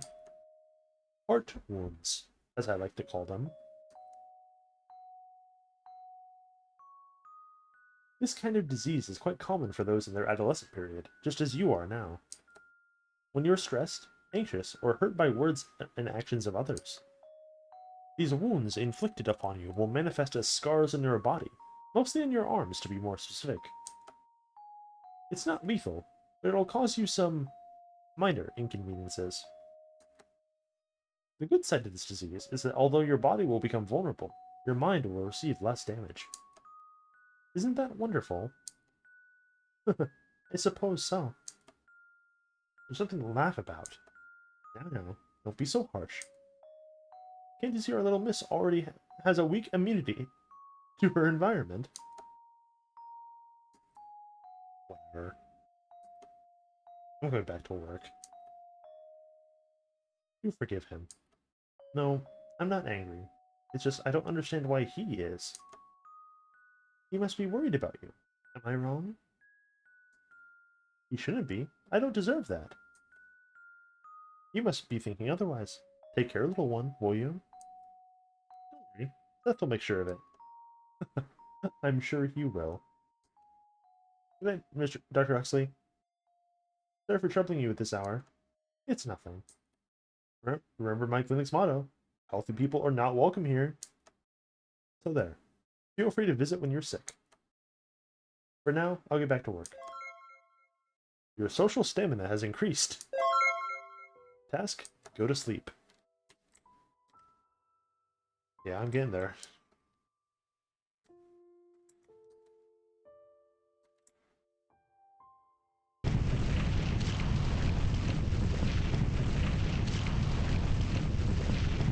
What the hell are they doing over there?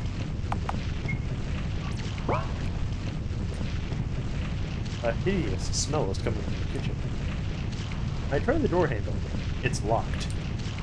Is anybody in there? Here, girl, I don't think it's a good time to enter right now. Aiden, is that you? What happened? Mr. Bennett decided to take up cooking. And right now, his cooking is destroying everything in sight. Ah, I see. I won't hinder you.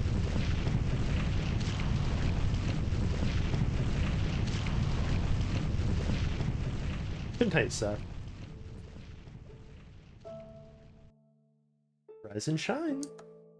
Right, waltzes around the room. As you can see, I've done some rearrangements in this room. Hasn't it become lovely?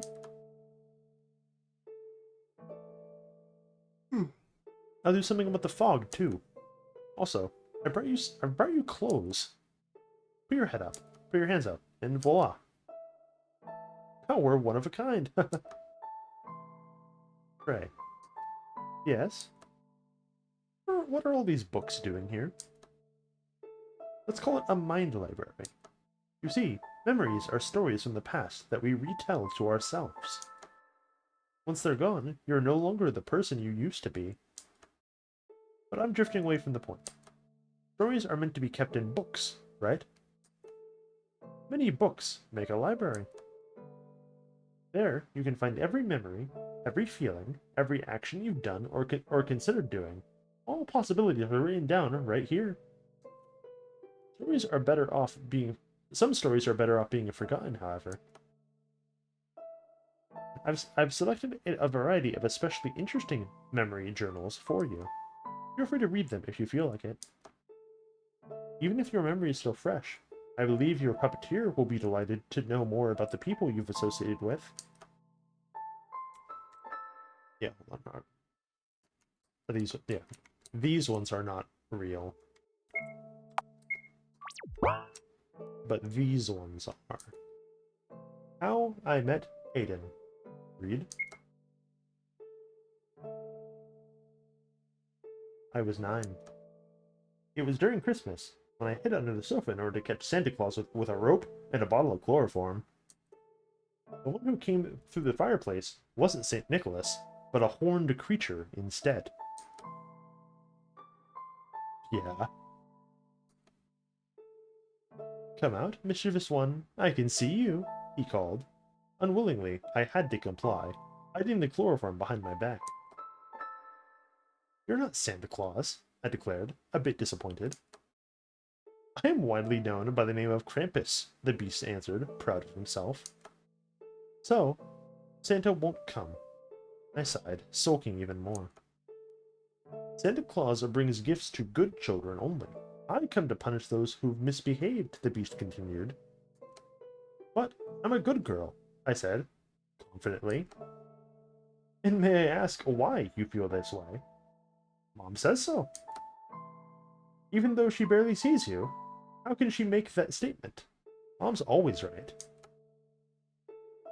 She also says not to talk to strangers, I added, pouting. In a swift movement, I brought a chloroform-soaked towel. A towel? The creature's face. Seconds later, he was sprawling out on the floor, motionless, because I think this is a fucking movie. And I don't know how chloroform works. It's a pity you're not Santa Claus, I exclaimed, hovering over him. Slowly, I dragged the body down the stairs to the basement. What's the commotion about? Two figures peeked out of the dissection room's doorframe. It was Bennett and a co-worker of his, Florence. You brought friends. Why didn't you say so earlier? Ever since he found a bright yellow hazmat suit and was no longer called B12, Bennett was constantly in a good mood. There's barely any signs of the moody person he used to be. Mind helping me for a bit? I smiled, sweating. Sure. What do I do with this? Dissecting? Researching? Eating, perhaps? Bennett asked mischievously. Oh, no. I want to become friends. How do you plan to do that? Florence gave me a worried look. I looked at the ceiling, as if the answers were there. Make him sign a contract, maybe? Perhaps I was a mischievous child after all. Memory end.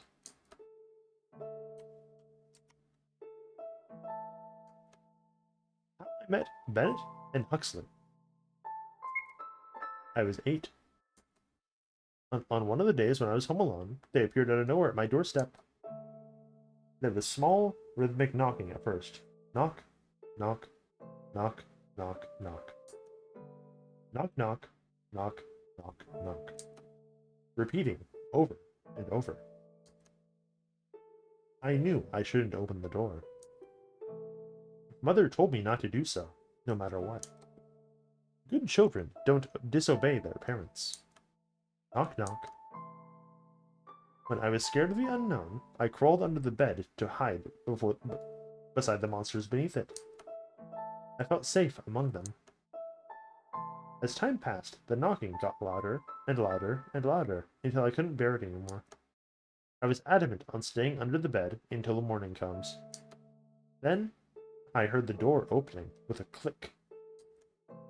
Someone came in. My room had no locks, so I ran to the bathroom. However, I was too slow. A figure in a hazmat suit covered my mouth. Another hand curled around me in an iron hold. The intruder whispered, "Don't make a sound." Another figure had a mask on, the one plague doctors from horror movies would wear. What's a horror movie that has a plague doctor mask in it? Can you name one? He spoke like a doctor, in an understanding, polite voice. We are sorry to interrupt you, but I'm afraid we have no place to go in this cold.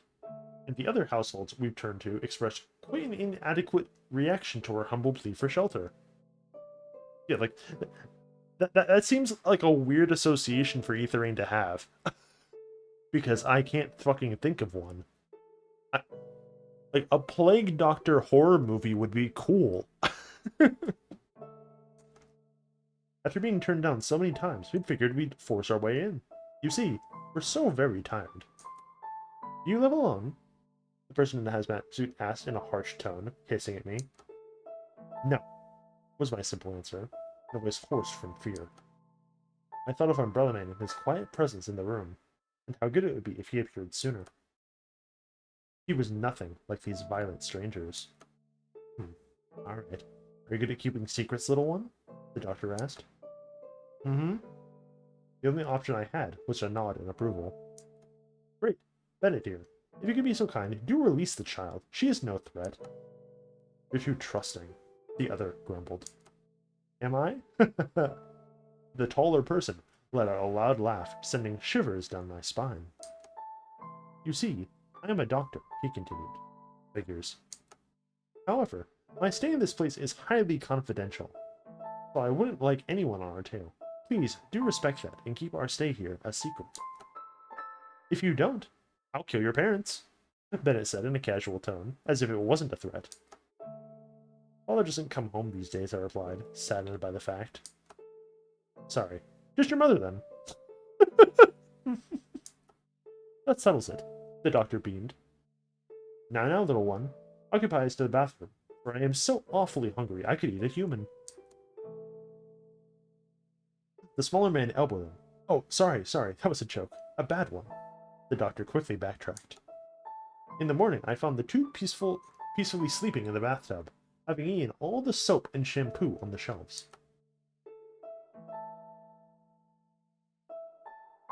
Fellas, I don't think there's a straight reason for something like this. How about you?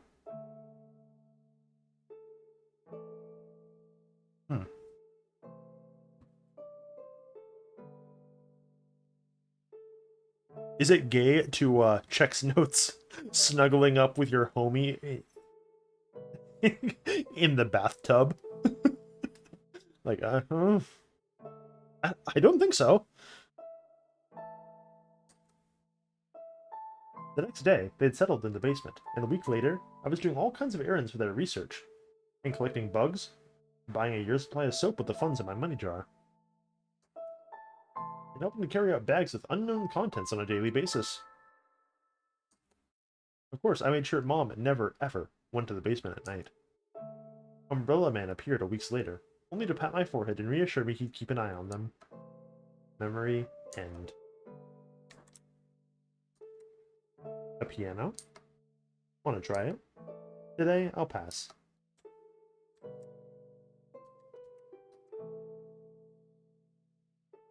Perhaps you would like to join me in reading, Miss Wiltshire. Ray chuckles. Alright. I'm rereading an anthology of Greek myths. Have you read the story of Hades and Persephone? Bro, fucking which version? It's a Greek myth, my man. There's not the one.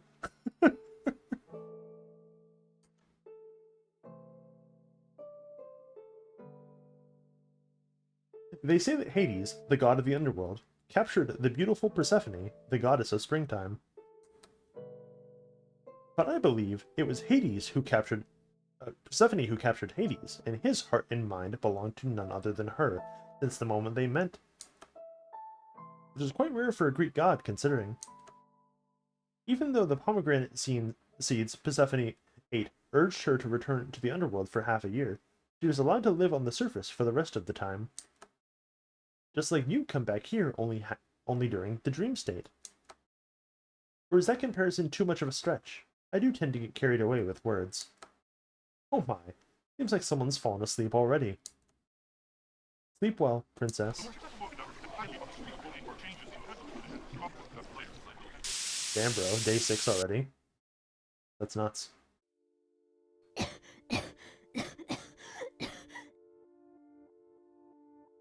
Are you alright? It's nothing.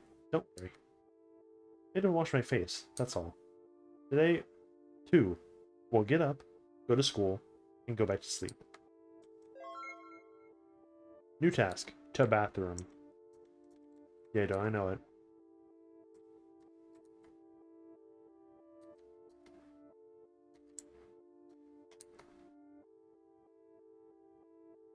Oh, there he is. Are you ready for the face reveal?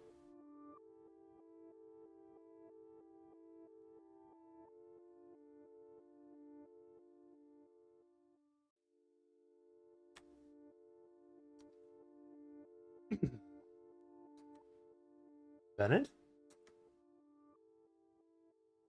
I'm Chihuahua. Or whatever this fucking says. Oh, it's you. Hi. We get Bennett's theme. It's rare seeing you without the mask. It's easier to blend with the crowd in it, and safer, considering the environment I work in. Does your face still hurt? A bit. Not much. Not to the point of being unable to sleep, anyway. Ever since Henry removed the eyes from my internal organs, I've been just fine. Apparently, these orbs don't like when soap gets into them. You need to use the sink, right? Ah, yes, I've been coughing up ink lately. Ink? Huh. Maybe you should collect it. We can make a fortune on selling ballpoint pens. Alrighty, I had to run. Gotta finish my business in the violet room before Game of Chairs starts. Wow, that is a dated fucking reference, huh?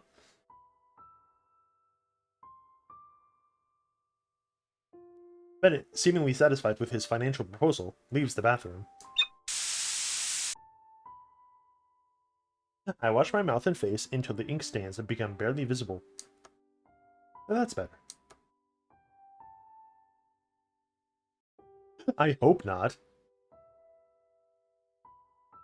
But that's worse. Oh, right.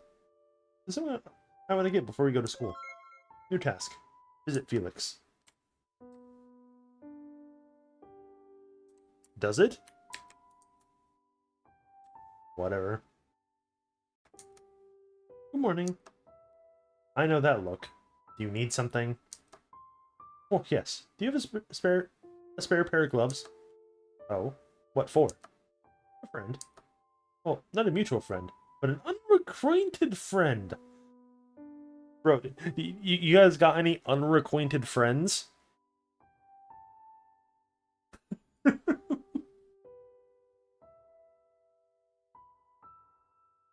Don't think I've ever heard that term before. That's a new one. I think Charlotte fucking invented that.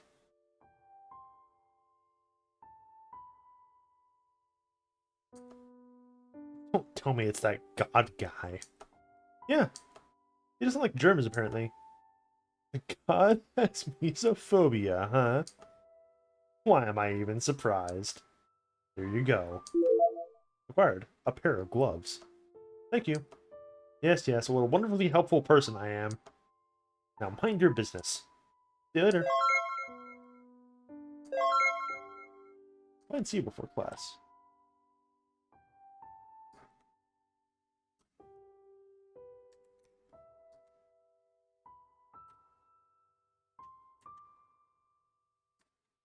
Wait, actually? When is that?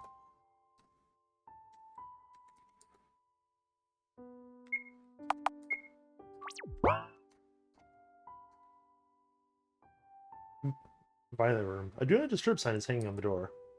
It's open. Enter.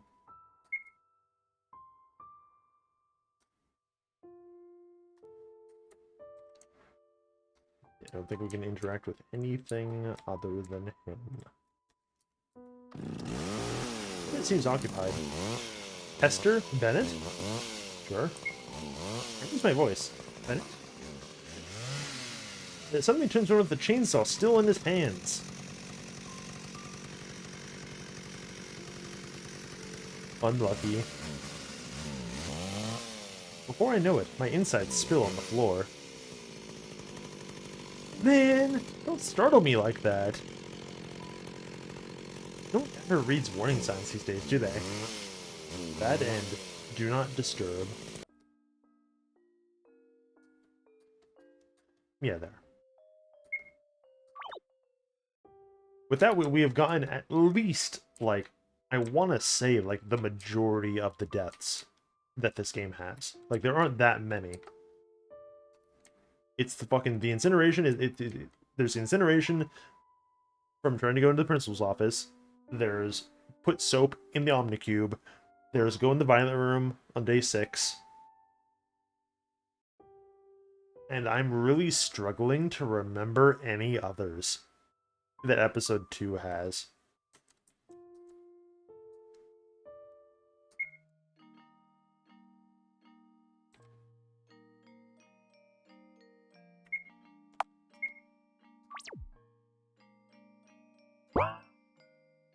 And then I don't think, and then episode 3, I think, just fully extracted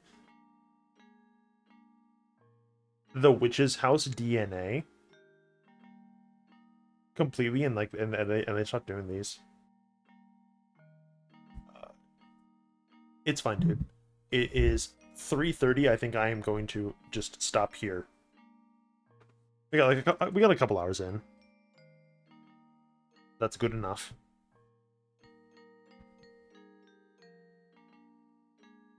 We can continue this sometime.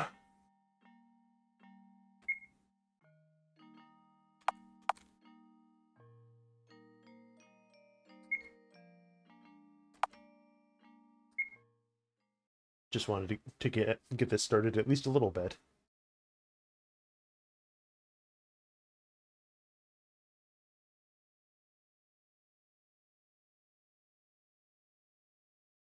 Okay.